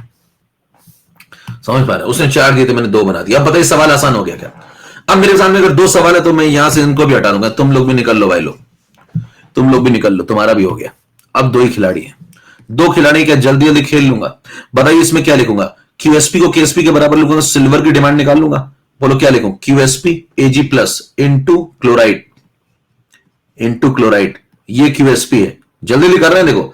और देखो 1.8 से कोई फर्क पड़ेगा नहीं, या 1.1 से कोई फर्क पड़ेगा नहीं, तो बताओ इसको भी हटा दूंगा। वो कहता है क्या तुम्हें केवल पावर नजर आती है, वो मेरे को इंटू में देता है, मेरे को पावर नजर आती। कहता है कम दिखता है क्या, कहेंगे नहीं दिमाग तेज है समझ पा रहे, कम नहीं दिखता है, दिमाग तेज है। और मेरे को क्वेश्चन में डेटा देता है, मेरे को पावर नजर आती है। बताइए नीचे क्या लिखूंगा? नीचे जब यहां पे इसको तोड़ेंगे क्या 2Ag और एक क्रोमेट बनेगा? बोलो भाई 2Ag और एक क्रोमेट बनेगा। चेक करो क्या रिएक्शन लिखने की जरूरत है, क्या सीधे लिख दो? क्या Ag प्लस की खोपड़ी पे क्या आने वाला है? टाइप करना जरा, बोलो Ag प्लस की खोपड़ी पे क्या आने वाला है? 2Ag बनेगा। क्रोमेट कितना आ रहा है QSP में? क्रोमेट आएंगी खोपड़ी पे कितना आने वाला है? 1। बताइए इसको इसके 10 टू 12 के बराबर कर दूं, थोड़ा कोई बुरा मान जाए बीच में तो उससे कहना भाई साहब अप्रॉक्स लगा लूं क्या? कोई बुरा मान जाए तो उससे कहना अप्रॉक्स लगा लिया। लो तुम बुरा मत मानो प्लीज। बताइए उसने क्लोराइड और क्रोमेट दोनों बराबर दिए थे क्या? क्या उसने क्लोराइड और क्रोमेट दोनों इक्वल इक्वल दिए थे? सेम बताती है वैल्यू दोनों की। तो बताइए अगर सेम वैल्यू दोनों की रखनी है तो दोनों को 1 1 डाल सकता हूं क्या? कंपैरिजन ही तो करना है, डिमांड समझनी है तो क्या दोनों को 1 1 डाल दो क्या? उसने मेरे को क्लोराइड दिया, उसने मेरे को क्रोमेट दिया, मैंने कहा दोनों 1 1 है, मैंने कहा दोनों हटा दूंगा। वो कहता है दो दो आए थे, मैं कहता मेरे को एक ही दिखता है। वो कहता है दो दो आए थे, मेरे को एक ही दिखता है। कह रहा नजर कमजोर है, मैंने कहा दिमाग तेज है। बताइए सिल्वर की डिमांड यहां 10 पावर -10 के आसपास है, यहां से निकालूंगा सिल्वर की डिमांड, यहां से स्क्वायर हटा दूंगा, यहां से भाई साहब स्क्वायर हटा दूंगा तो यहां पे -6 आ जाएगा। वो कहता है लिखते बहुत कम हो, हाथ कमजोर है क्या? मैं कहूंगा दिमाग तेज है। तो बताइए यहां पे सिल्वर की डिमांड कितनी है? 10 पावर -10, यहां पे 10 पावर -6। ज्यादा डिमांडिंग कौन है?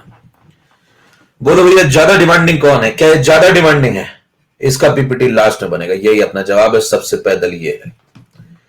मौज है तो कीबोर्ड टूटना चाहिए, इतने टुकड़े करिए उसके कि दूर तक झंझनाहट पहुंचनी चाहिए कि मार्केट में कोई आया है और जीने नहीं देगा। जब तक मैं चाहूंगा तब तक नहीं जीने दूंगा। समझ पा रहे?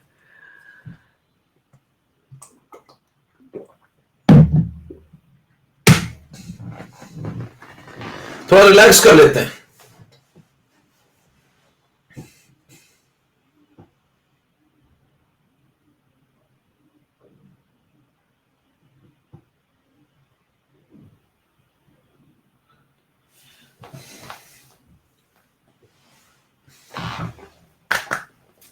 चलो काम पे लगे। ये आईपीएमटी का सवाल था भैया, समझ पा रहे हैं? ये आईपीएमटी का सवाल था। माना मैं घर से नहीं लाया था, ना ऑप्शन मेरे थे ना सवाल का डेटा मेरा था, मेरा सिर्फ खेल था। डेटा आप लाइए, सवाल भी आप लाइए, खेलूंगा मैं। I just play with the question. Question को लगाना बड़ी बात नहीं है, क्वेश्चन के साथ खेलना बड़ी बात है। तो जिस दिन आप खेलना सीख जाएंगे उस दिन आपको मौज आना शुरू हो जाएगी। सब्जेक्ट सब्जेक्ट नहीं, जादू की तरह लगना चाहिए। आपको लगना चाहिए अगला वाला जादू दिखाओ ना, तब आती है मजा। नहीं तो जिंदगी तो सबकी ही कट रही है। चलिए भाई, एप्लीकेशन ऑफ केएसपी चल रहा था। एप्लीकेशन ऑफ केएसपी में क्या पहला डन, दूसरा डन और तीसरा बहुत अच्छे से डन? बोलो भाई तीसरा क्या बहुत अच्छे से डन? सिलेक्टिव पीपीटी का सवाल भी आपने लगा लिया, डन है। इसको बोलते हैं सिलेक्टिव, जो अब पढ़ा है। जो पहले पढ़ा था वो नहीं था सिलेक्टिव, वो तो पीपीटी था। पहले पीपीटी सीखा, अब सिलेक्टिव सीखा है। अब बताइए क्या बचा है?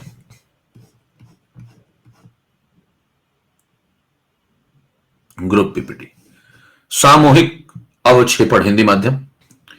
देखिए पहले आप पढ़ते थे चयनात्मक, आप चूजी हो गए थे, अब आप सामूहिक पढ़ने जा रहे हैं। तो फर्क समझिए।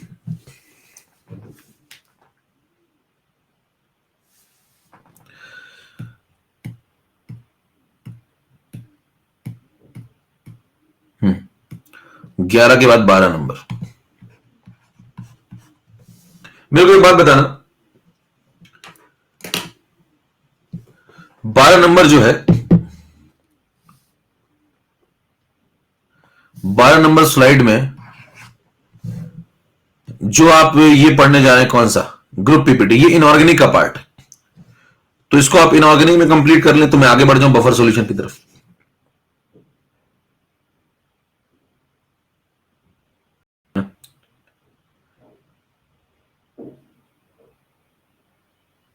तो आपको पढ़ना भी सब कुछ है। एक कह रहे हैं ये बहुत देर लग रही है आयनिक में, तो बहुत देर लग रही थी, मैं छोड़ देता हूँ इसको छोड़ देता हूँ, आयनिक में इनऑर्गेनिक में पढ़ लेना, जल्दी हो जाता है। मेरे को क्या दिक्कत है, मेरे को दिक्कत थोड़ी, मैं तो फटाफट खत्म कर दूं। लो इसको यहां लिख दूंगा, ये इनऑर्गेनिक वाले पढ़ाएंगे, बस इतना ही तो लिखना है, इनऑर्गेनिक वाले पढ़ाएंगे, खत्म हो गया। अगले बार जो आप बफर पढ़ लेते हैं, फिर एसिड बेस थ्योरी इनऑर्गेनिक वाले पढ़ाएंगे, वो भी खत्म हो गया। लो आज ही सोल्यूशन शुरू कर देता हूँ। लो आओ सोल्यूशन शुरू करें, आओ चलो चलो भाई सोल्यूशन शुरू करें। आओ भाई सोल्यूशन, चलो खत्म हो गई आयनिक, चलो सोल्यूशन कर शुरू कर, आयनिक खत्म हो गई। चलिए सोल्यूशन शुरू कर ले भाई। चलिए class number 1 lecture number 1 solution. मुझे कोई दिक्कत नहीं है, तो या तो आप फालतू के कमेंट मत लिखिए यहां पे। मतलब आपको अगर ये अकल नहीं है कि कोई व्यक्ति यहां ढंग से पढ़ा रहा है ना, तमीज से आपको ये चीजें करवा रहा है, तो या तो अगर आप उसको अप्रिशिएट नहीं कर सकते तो कम से कम अपना मुंह तो बंद रखिए। समझ रहे हैं, अपना मुंह तो बंद करिए, और नहीं तो निकल लीजिए यहां से। इससे बेहतर होगा आप यहां से निकल लें, बहुत पतली गाड़ी पकड़ के तुरंत निकल लें, है ना।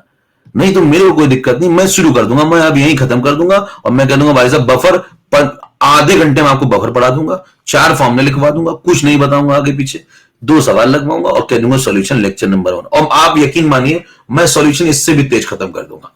आपको पता भी नहीं चलेगा कहां गया, ठीक है ना। तो मतलब अगर आप देखिए तमीज से पढ़ने आए तो तमीज से पढ़िए, यहां ज्ञान मत बांटिए कि मेरे को जो है मतलब इतनी देर लग गई उतनी। अब आयनिक बड़ा चैप्टर है, जनता को मतलब तुम तो सीख ले रहे हो, तुम्हें जो पढ़ा रहे होंगे ना गलियों में वो आज तक नहीं सीख पाए, है ना, वो आज तक नहीं सीख पाए, आज भी घूम रहे हैं गली में कि कोई जिंदगी में आयनिक सिखा दे, ठीक है। तो या तो यहां बेवकूफी भरे कमेंट मत करिए, है ना, नहीं तो भाई साहब मैं कोर्स तो बहुत जल्दी खत्म कर दूंगा, क्रैश कोर्स बना दूंगा आपका, और आप क्रैश हो जाएंगे अगली बार।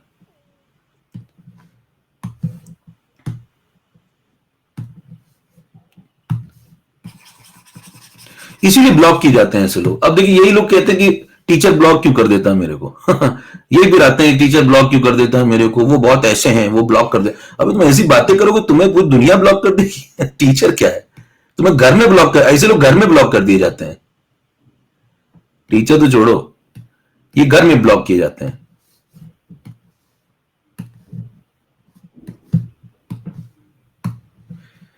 तो यहां पढ़ना है तो चुपचाप पढ़िए, मतलब फालतू की बातें मत करिए। Group precipitation application number 4। अभी इनऑर्गेनिक का पार्ट है थोड़ा सा, तो इसको डिटेल में इनऑर्गेनिक में पूरा एक चैप्टर पढ़ा जाता है जिसको बोलते हैं क्वालिटेटिव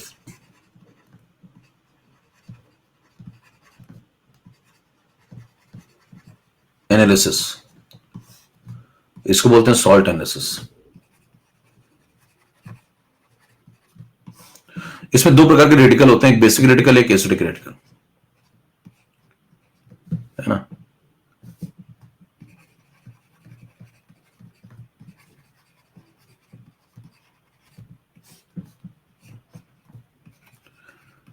तो अगर आप सवाल देखेंगे ना इनऑर्गेनिक के, एक एक साल में 20-20 नंबर के सवाल आए हैं, 20-20 नंबर के सवाल, मतलब केवल इनऑर्गेनिक, केवल आयनिक से।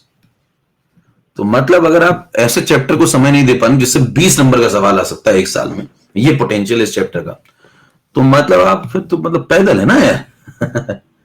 समझ रहे हैं, उसमें ज्ञान और बांटना है। सॉल्यूशन कब स्टार्ट होगा, है ना, मुंह टेढ़ा करके बैठ गए। जब होगा पढ़ लेना, पहले जो पढ़ा रहे वो तो पढ़ लो। देखिए basic radical acidic radical, radical 2 प्रकार के होते हैं।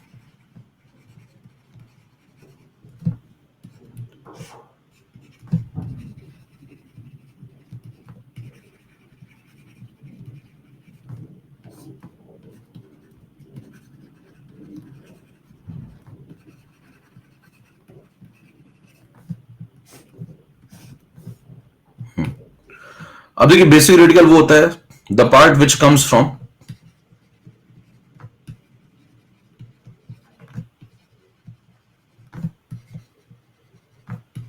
बेस, और एसिडिक रेडिकल वो होता है the part which comes from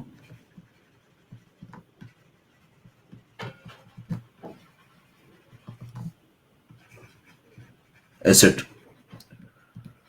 तो ध्यान दीजिए, अगर आपसे कोई पूछे कि एसिडिक रेडिकल क्या होता है तो आप कहेंगे वो हिस्सा जो एसिड से आता है उसको बोलते हैं एसिडिक रेडिकल, और वो हिस्सा जो बेस से आता है उसको बोलते हैं बेसिक रेडिकल। तो जब आप सॉल्ट एनालिसिस पढ़ेंगे तो सॉल्ट के दो हिस्से होते हैं, एक रेडिकल हो जाता है बेसिक और एक रेडिकल हो जाता है एसिडिक। ठीक है, तो इसमें अगर आप चर्चा करना शुरू करें तो बेसिक रेडिकल कौन होगा बताना, जो बेस से आ रहा है। जैसे आपने NH4Cl लिया एक सॉल्ट, तो उसमें जो अमोनियम आयन है ना, जो अमोनियम आयन है NH4OH से आया, तो वो क्या है, वो बेसिक रेडिकल है। जो Ag+ है वो बेसिक रेडिकल है ना। तो ये सब बेसिक रेडिकल है। एसिडिक रेडिकल में आप किसकी बात करेंगे, जैसे जो एसिड से आ रहा है, तो कोई सॉल्ट आपने लिया CH3COONA, तो उसमें Na+ कहां से आया, वो तो आया बेस से। और एसिटेट आयन कहां से आया, वो आया एसिड से, एसिटिक एसिड से, है ना। क्लोराइड आयन कहां से आया, HCl से, तो वो एसिडिक रेडिकल है। तो एसिडिक रेडिकल का मतलब जो एसिड से आता है, और बेसिक रेडिकल का मतलब जो बेस से आता है। अच्छा, कई लोग उसका गलत मतलब क्या समझ लेते हैं, वो ये समझ लेते हैं कि बेसिक रेडिकल वो होता है जिसका नेचर बेसिक है। ध्यान दीजिए, इनका नेचर बेसिक नहीं है, इसलिए इनको नहीं बेसिक बोल रहे हैं। ये बेस से आ रहे हैं इसलिए इनको बेसिक बोल रहे हैं। ये जो दो व्यक्ति यहां पे दिए गए हैं, ये जो दो व्यक्ति यहां पे आपको दिए गए हैं, इनको एसिडिक रेडिकल इसलिए नहीं बोलते क्योंकि इनका नेचर एसिडिक है, बल्कि अगर हम इनका नेचर चेक करेंगे तो एसिडेट का नेचर चेक करेंगे, इसको पानी में फेंक के देखो, तो ये तो OH दे रहा है ना, ये तो OH दे रहा है ना भाई, तो ये तो OH दे रहा है, तो ये तो बेसिक नेचर का आदमी है। लेकिन एसिडिक रेडिकल क्यों बोला, क्योंकि एसिड से आता है। ठीक है, 13 नंबर पे आई। अब सॉल्ट एनालिसिस जब आप पढ़ते हैं तो सॉल्ट एनालिसिस में इन दोनों की टेस्टिंग पढ़ी जाती है, लैब के अंदर इसकी और इसकी टेस्टिंग करी जाती है। और इन दोनों की टेस्टिंग के तरीके होते हैं, इसमें से जो एसिडिक रेडिकल है उसमें हीटिंग इफेक्ट लगता है।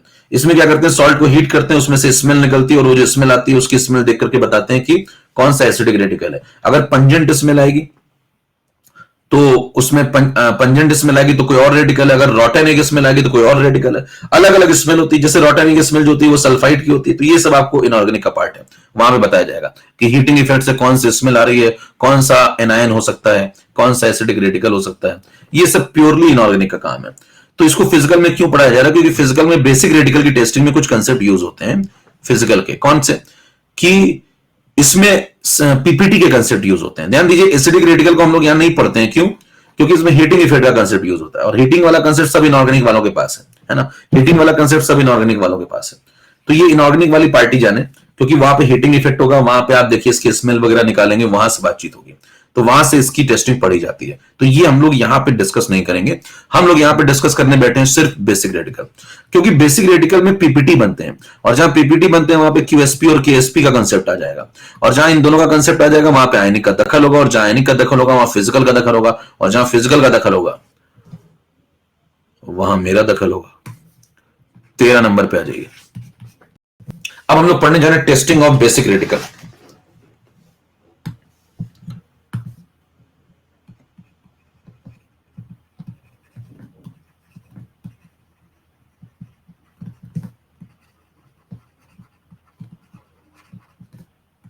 ठीक है, तो मैं कुछ बेसिक रेडिकल्स की लिस्ट बना रहा हूं, वो आपको समझने होंगे। तो यहां जगह थोड़ी कम रहेगी, इसलिए सबको हटा दे रहे हैं। ठीक है, सीधे लिख रहे हैं, लिस्ट लिख रहे हैं सीधे। तो यहां पे जो लिस्ट में लिख रहा हूं, आप समझ गए किसकी लिस्ट है, बेसिक रेडिकल की लिस्ट बना रहे हैं। ठीक है, तो यहां पे ग्रुप नंबर आएंगे,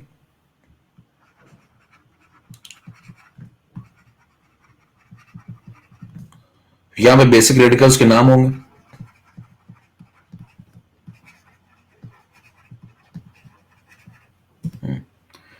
यहां पे ग्रुप रीजेंट होंगे।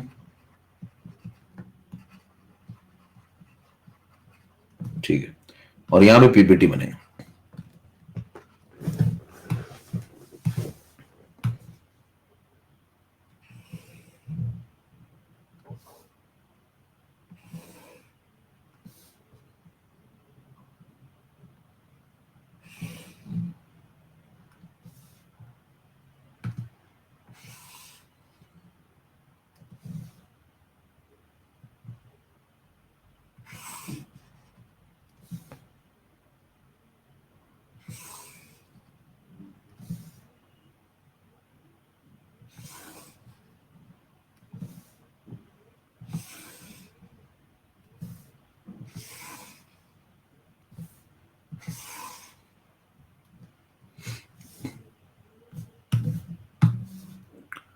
ग्रुप नंबर 0, 1, सेकेंड, सेकेंड के अंदर होगा सेकेंड ए और सेकेंड बी,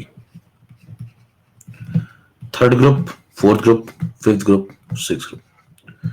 ठीक है, टोटल कितने ग्रुप हो गए ये देखिए, तो 6 को मिलाने तो 7 ग्रुप है टोटल, 0 को मिलाने का, और ये 6 तो 7 ग्रुप है टोटल। अब देखिए इसके अंदर कोई पहले मैंने लिस्ट बना देता हूं, फिर समझना शुरू करते हैं क्या चल रहा है। लिस्ट पहले बनाना दिमाग में रखना जरूरी है।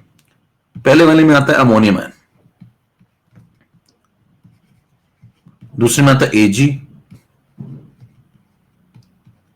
मर्क्यूरस,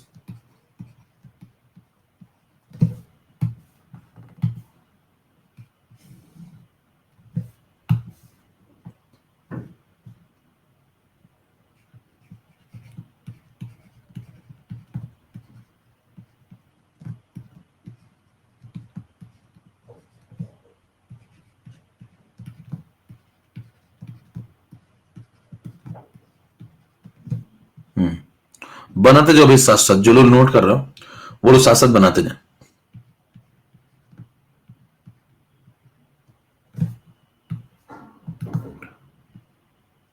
इन सब पे सवाल मिल जाएंगे आपको, पुराने सालों में भी सवाल आए हुए हैं।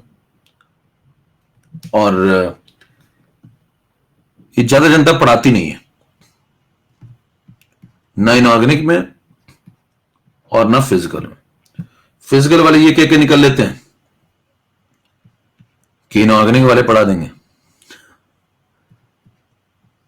और इनऑर्गेनिक वाले ये कह के निकल लेते हैं कि फिजिकल वाले ने तो पढ़ाई दिया होगा। और कुछ तथाकथित जो बुद्धिजीवी भी आए थे वो ये कह के फॉर्म भर देते हैं अगले साल का कि दोनों ने लास्ट में नहीं पढ़ाया। समझ रहे?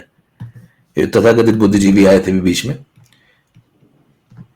ये अगले साल का फॉर्म ये कह के भर देते हैं कि लास्ट में तो दोनों ने ही नहीं पढ़ाया।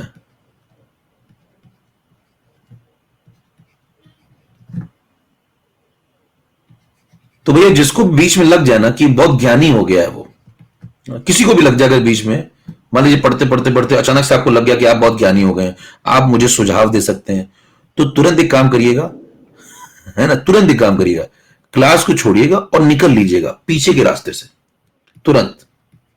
अगर आपका ज्ञान हद से बढ़ जाए, बर्दाश्त नहीं हो रहा आपसे, तुरंत निकल लीजिए।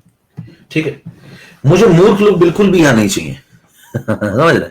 अगर आप पढ़ना चाहते हैं ढंग से तभी आइए। अगर आपको चूरन खाना हो ना तो बहुत सारी दुकानें हैं, निकल लीजिए तुरंत पीछे के रास्ते से। ठीक है?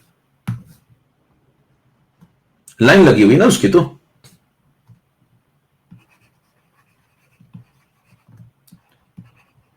और कसम से मैं आपको मतलब विदा करके आऊं, अगर आप मेरे को बता दें कि मैं हूं, मैं विदा करके आऊं, मतलब मुझे बिल्कुल भी मतलब फर्क नहीं पड़ेगा। ठीक है?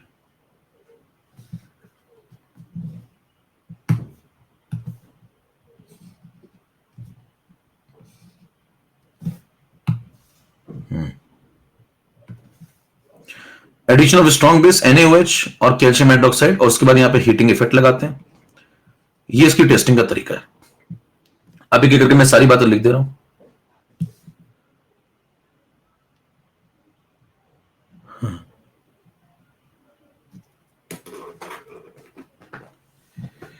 ठीक है? ऐसे लोग ब्लॉक किए जाते हैं, और जिसको मैंने ब्लॉक कर दिया ना, समझ लीजिए वो भाई साहब निरा मूर्ख व्यक्ति है। मतलब फिर अगर मैंने किसी ने आपको ब्लॉक कर दिया तो आप समझ जाना आप बहुत बड़े मूर्ख हो। मतलब एक एब्सोल्यूट मूर्खता है आपके अंदर। एक होती रिलेटिव मूर्खता, है ना, एक होती एब्सोल्यूट मूर्खता। तो आप एब्सोल्यूट मूर्ख साबित हो जाएंगे तुरंत।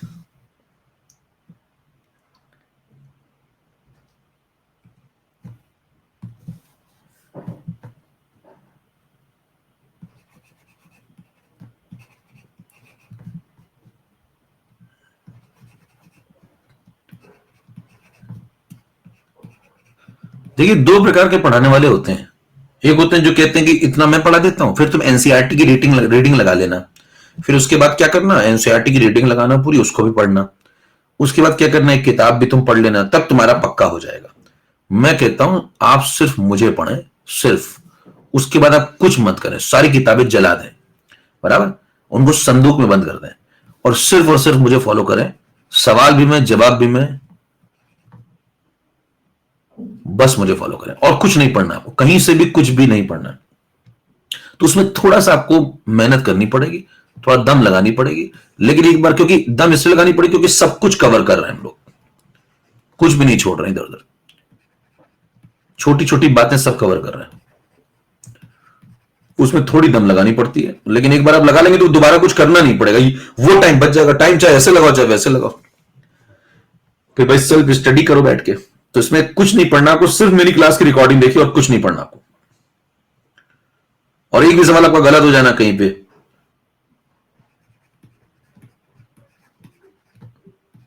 तो इस्तीफा दे दूंगा।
अब देखिए ये है, ये सब बेसिक रेडिकल की लिस्ट है, ठीक है।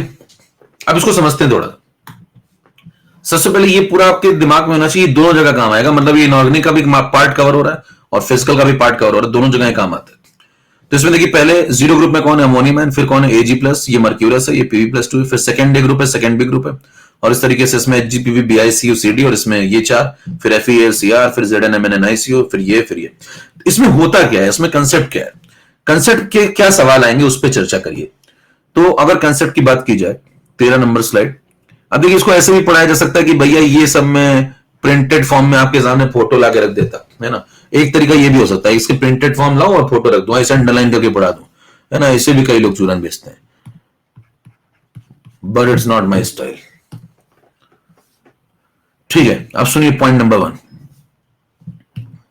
पॉइंट नंबर 1 ये क्या कहता है कि जब आप इसमें नीचे की तरफ जाएंगे, ऑन मूविंग फ्रॉम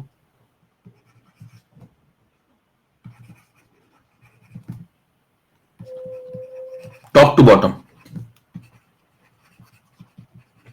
कहां पे, पीरियोडिक टेबल में नहीं भैया, यहां पे इन द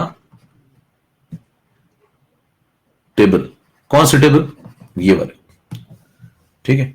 तो अगर आप इसमें नीचे की तरफ जाएंगे, moving from top to bottom, KSP value increases, पहला सवाल इसी पे आता है। जब आप नीचे की दिशा में जाएंगे तो केएसपी की वैल्यू बढ़ती है। अब ध्यान दीजिए, सबसे पहले टेस्टिंग कैसे करते हैं, टेस्टिंग करने का तरीका समझिए, टेस्टिंग करने का तरीका समझिए। पहले जब आप लैब जाएंगे तो लैब में क्या होता है, सबसे पहले आपको सॉल्ट दिया जाता है, सॉल्ट में एक बेसिक रेडिकल होता है और एक एसिडिक रेडिकल होता है, फिर दोनों की टेस्टिंग करी जाती है। तो टेस्टिंग करने में सबसे पहले क्या करते हैं, सॉल्ट को थोड़ा सा टेस्ट ट्यूब में लेते हैं, और टेस्ट ट्यूब में लेने के बाद उसमें क्या करेंगे, अगर आपको जीरो ग्रुप की टेस्टिंग करनी, काम की बात है, बस सुनिए इसमें। देखिए अगर आपको जीरो ग्रुप की टेस्टिंग करनी, पहले यहां से शुरू करेंगे, तो क्या करेंगे, एडिशन ऑफ स्ट्रॉन्ग बेस कर देंगे, थोड़ा सा उसके अंदर सॉल्ट लेंगे, जो आपको एक पुड़िया में सॉल्ट मिलता है, आप लैब कभी गए हो तो हल्का सा सॉल्ट आपने टेस्ट ट्यूब में लिया, उसमें थोड़ा सा बेस मिलाया, जब बेस मिलाएंगे तो क्या होगा, उसमें OH आ जाएगा, OH नेगेटिव। और अगर उसमें अमोनियम हुआ, किसमें, सॉल्ट में, सॉल्ट में अगर अमोनियम हुआ, OH आपने सप्लाई कर दिया, दोनों मिलकर NH4OH बन जाएंगे, हीट करेंगे, उसमें से अमोनिकल स्मेल निकलेगी। तो अगर उसमें से अमोनिकल स्मेल निकल रही है तो इसका मतलब वो कौन सा हो सकता है, अमोनियम आयन की प्रेजेंस, अमोनियम आयन की प्रेजेंस हो सकती है, किसके अंदर, सॉल्ट के अंदर। फिर अगर ऐसा कुछ भी नहीं हुआ तो आप कहेंगे जीरो ग्रुप एब्सेंट है और आप आगे बढ़ जाएंगे, कहां पे जाएंगे, फर्स्ट ग्रुप पे। फर्स्ट ग्रुप में ये 3 रेडिकल है, इसमें ग्रुप रीजेंट कौन है, डाइल्यूट HCl। तो क्या लेंगे, सॉल्ट लेंगे, उसमें थोड़ा सा क्या मिलाएंगे, डाइल्यूट HCl। ग्रुप रीजेंट का मतलब क्या होता है, टेस्टिंग के लिए जिसे सबसे पहले मिलाया जाए वो ग्रुप रीजेंट होता है।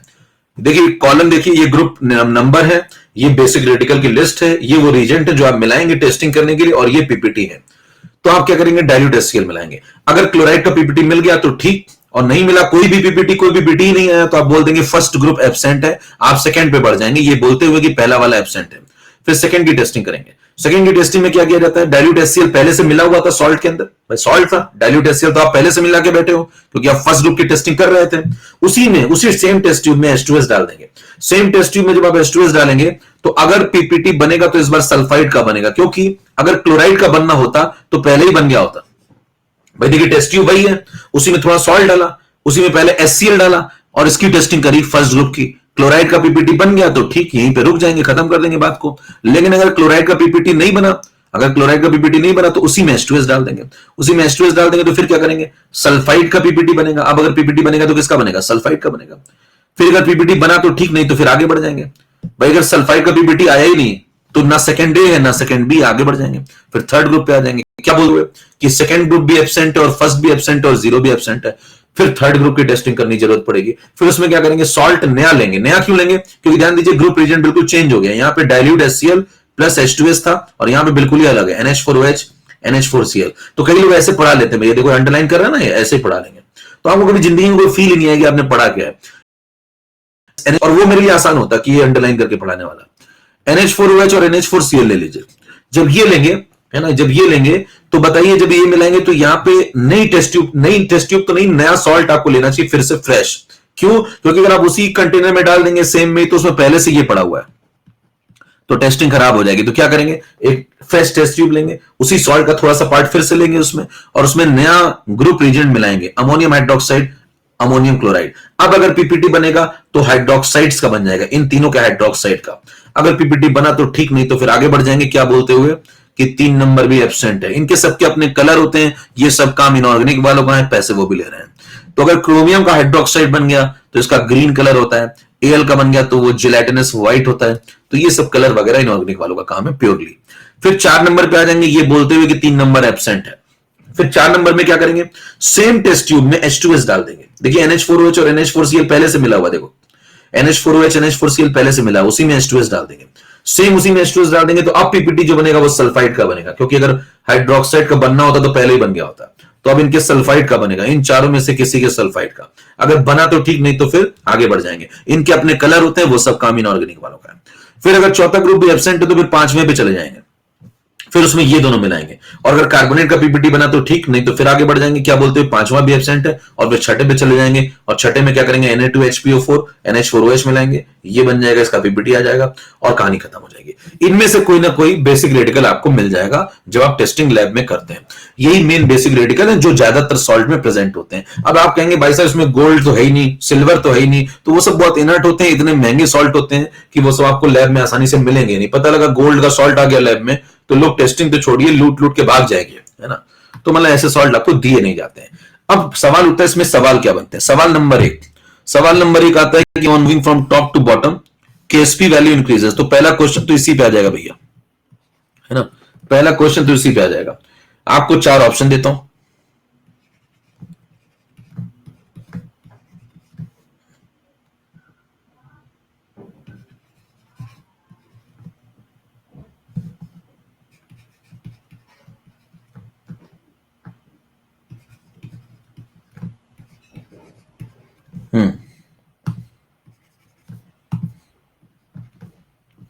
अब ये 4 ऑप्शन आपके सामने और आपको बताना है कि इनमें से हाईएस्ट केएसपी किसका है। ठीक है, हाईएस्ट केएसपी किसका है। अब देखिए ये सब बातें आप तभी कर पाएंगे, ये सब बातें आप तभी कर पाएंगे जब आपको कंसेप्ट क्लियर होंगे। पोलिंग शुरू कर रहा हूं, जरा दिमाग लगा के बताइए।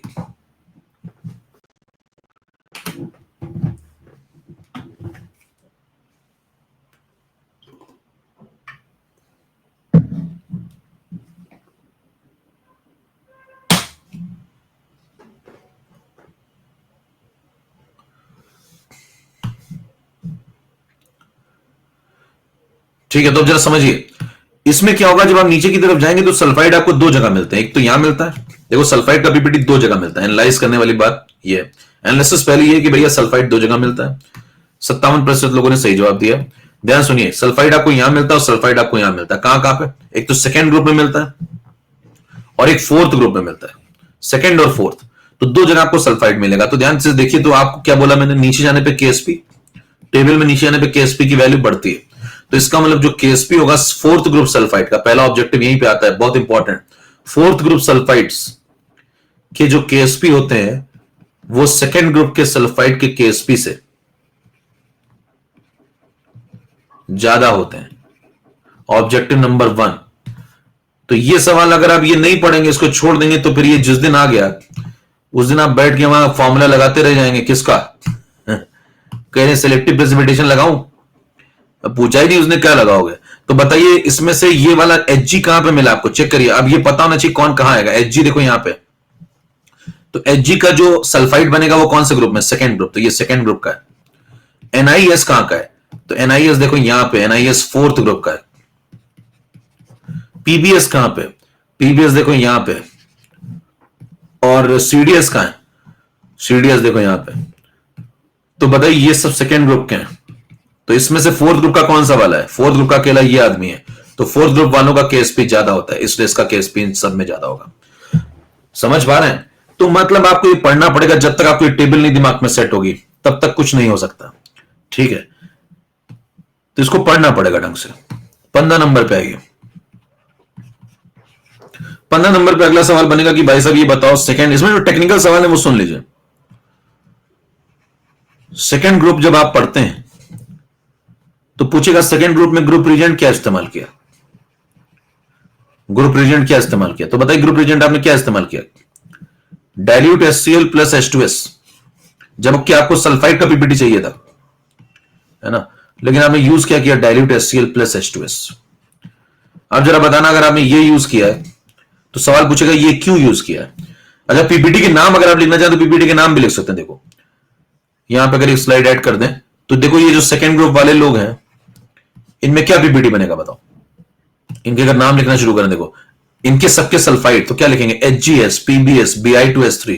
तो नाम अगर लिखें सेकेंड डे वालों के, तो सेकेंड डे में ये सब बनते हैं। ये आप खुद भी आइडिया लगा सकते थे।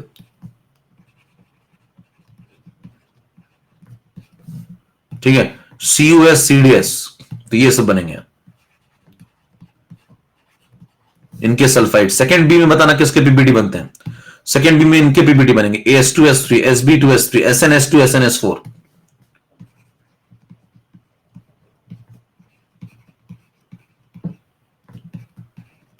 Stannous, stannic. ठीक है, फिर अगले पे आ जाओ। थर्ड ग्रुप में किसके पीपीटी बनेंगे? इनके हाइड्रोक्साइड के, FeOH whole thrice, AlOH whole thrice, ये सब। तो अगर आपसे पूछे थर्ड ग्रुप में क्या बनेगा भाई, तो थर्ड ग्रुप में बनता है FeOH होल थ्राइस,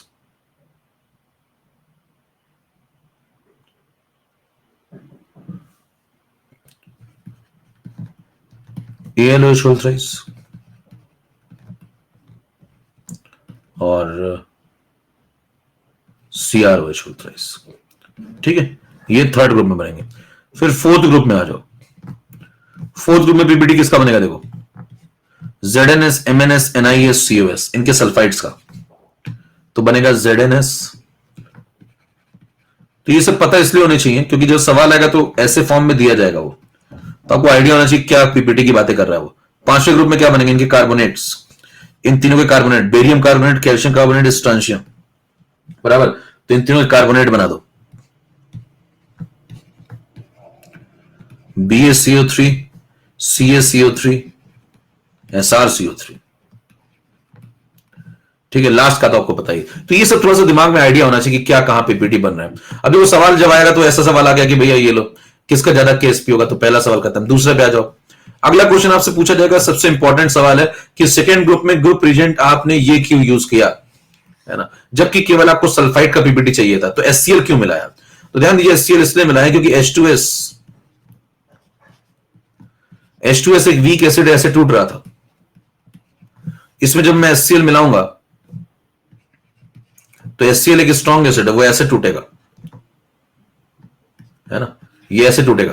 तो बताइए ये स्ट्रॉन्ग एसिड है, ये वीक एसिड है, तो ये इसके ऊपर क्या लगा देगा? Common an effect.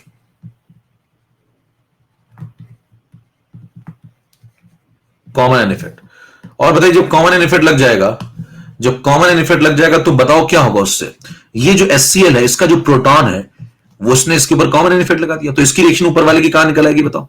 इसकी रिएक्शन बैकवर्ड चली जाएगी। तो बताइए जब इसकी रिएक्शन बैकवर्ड चली जाएगी किसकी, H2S की, तो क्या ये जो सल्फाइड आयन कंसंट्रेशन है, ये सल्फाइड आयन कंसंट्रेशन थोड़ा कम हो जाएगा, है ना, ये थोड़ा कम हो जाएगा। और जब सल्फाइड आयन कंसंट्रेशन थोड़ा कम हो जाएगा तो यही तो हम चाहते हैं कि कम हो जाए, इसीलिए तो हमने ये लगवाया है कॉमन एन इफेक्ट। तो आपसे कोई पूछे कि HCl क्यों मिलाया जाता है सेकेंड ग्रुप में, तो क्या बोलेंगे? कॉमन एन इफेक्ट लगवाने के लिए, जिससे सल्फाइड क्या हो जाए, कम हो जाए। क्यों कम हो जाए?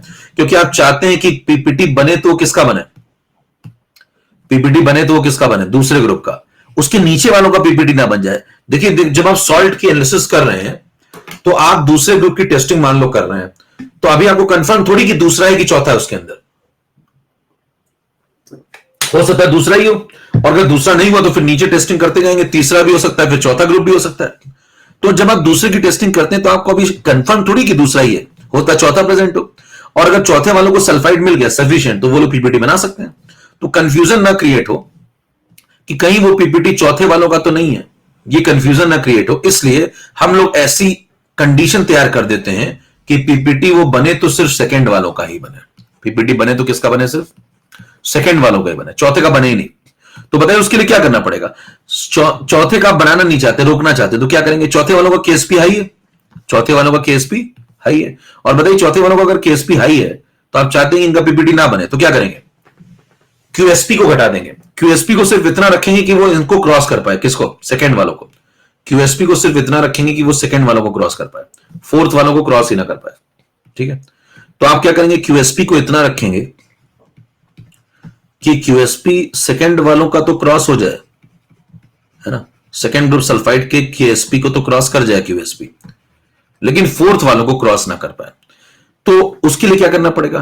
क्यूएसपी को थोड़ा कंट्रोल में रखना पड़ेगा। उसके लिए क्या करना पड़ेगा? सल्फाइड आयन को थोड़ा कंट्रोल में रखना पड़ेगा, जिससे ये खतरा ना हो कि नीचे वालों का पीपीटी ना आ जाए। तो देखिए जब आप दूसरे की टेस्टिंग करें तो आपका पूरा फोकस किस पे होना चाहिए? दूसरे पे। जब आप दूसरे की टेस्टिंग करें तो आपका पूरा फोकस किस पे होना चाहिए? दूसरे पे।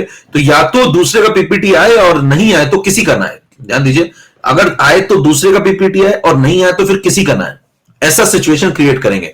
तो हम कंटेनर में सिर्फ इतना ही सल्फाइड छोड़ेंगे जिनसे सिर्फ इनका पीपीटी ही बन सके, दूसरे वालों का। चौथे वालों के लिए जितना चाहिए सल्फाइड उतना सल्फाइड हम रखेंगे नहीं। अच्छा, चौथे वालों को ज्यादा सल्फाइड चाहिए या कम चाहिए? हाँ भाई, चौथे वालों को ज्यादा सल्फाइड चाहिए या कम चाहिए?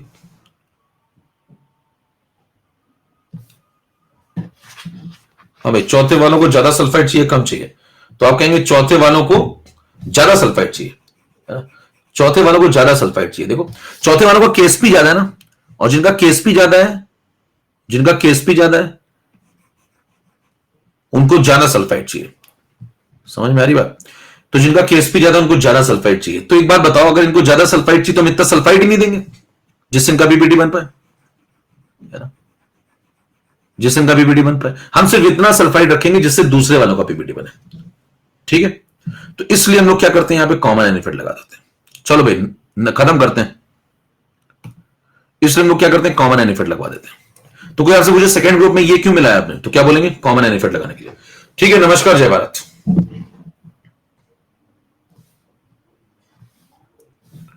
इस टेबल को आप बना के रखिएगा, नेक्स्ट पेज का बचा कुछ पोर्शन बता करके बफर सॉल्यूशन स्टार्ट होगा। अगली क्लास में बफर होगा, बफर बहुत इंपॉर्टेंट है। तो मतलब जिसको जिंदगी में बफर ढंग से समझ में कभी ना आया हो वो अगली क्लास में बिल्कुल कायदे में आके बैठ जाए। अगली क्लास में बफर शुरू हो जाएगा और काफी कुछ खत्म भी हो जाएगा। ठीक है, नमस्कार, जय भारत। निकल लीजिए।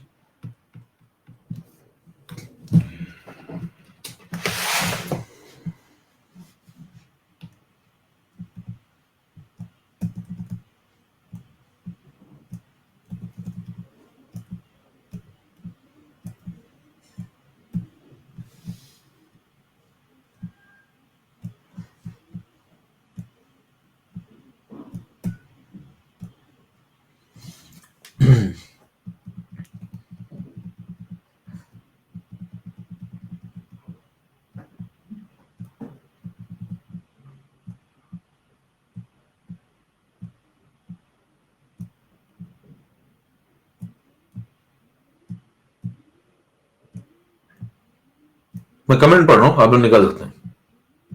क्लास खत्म हो गई।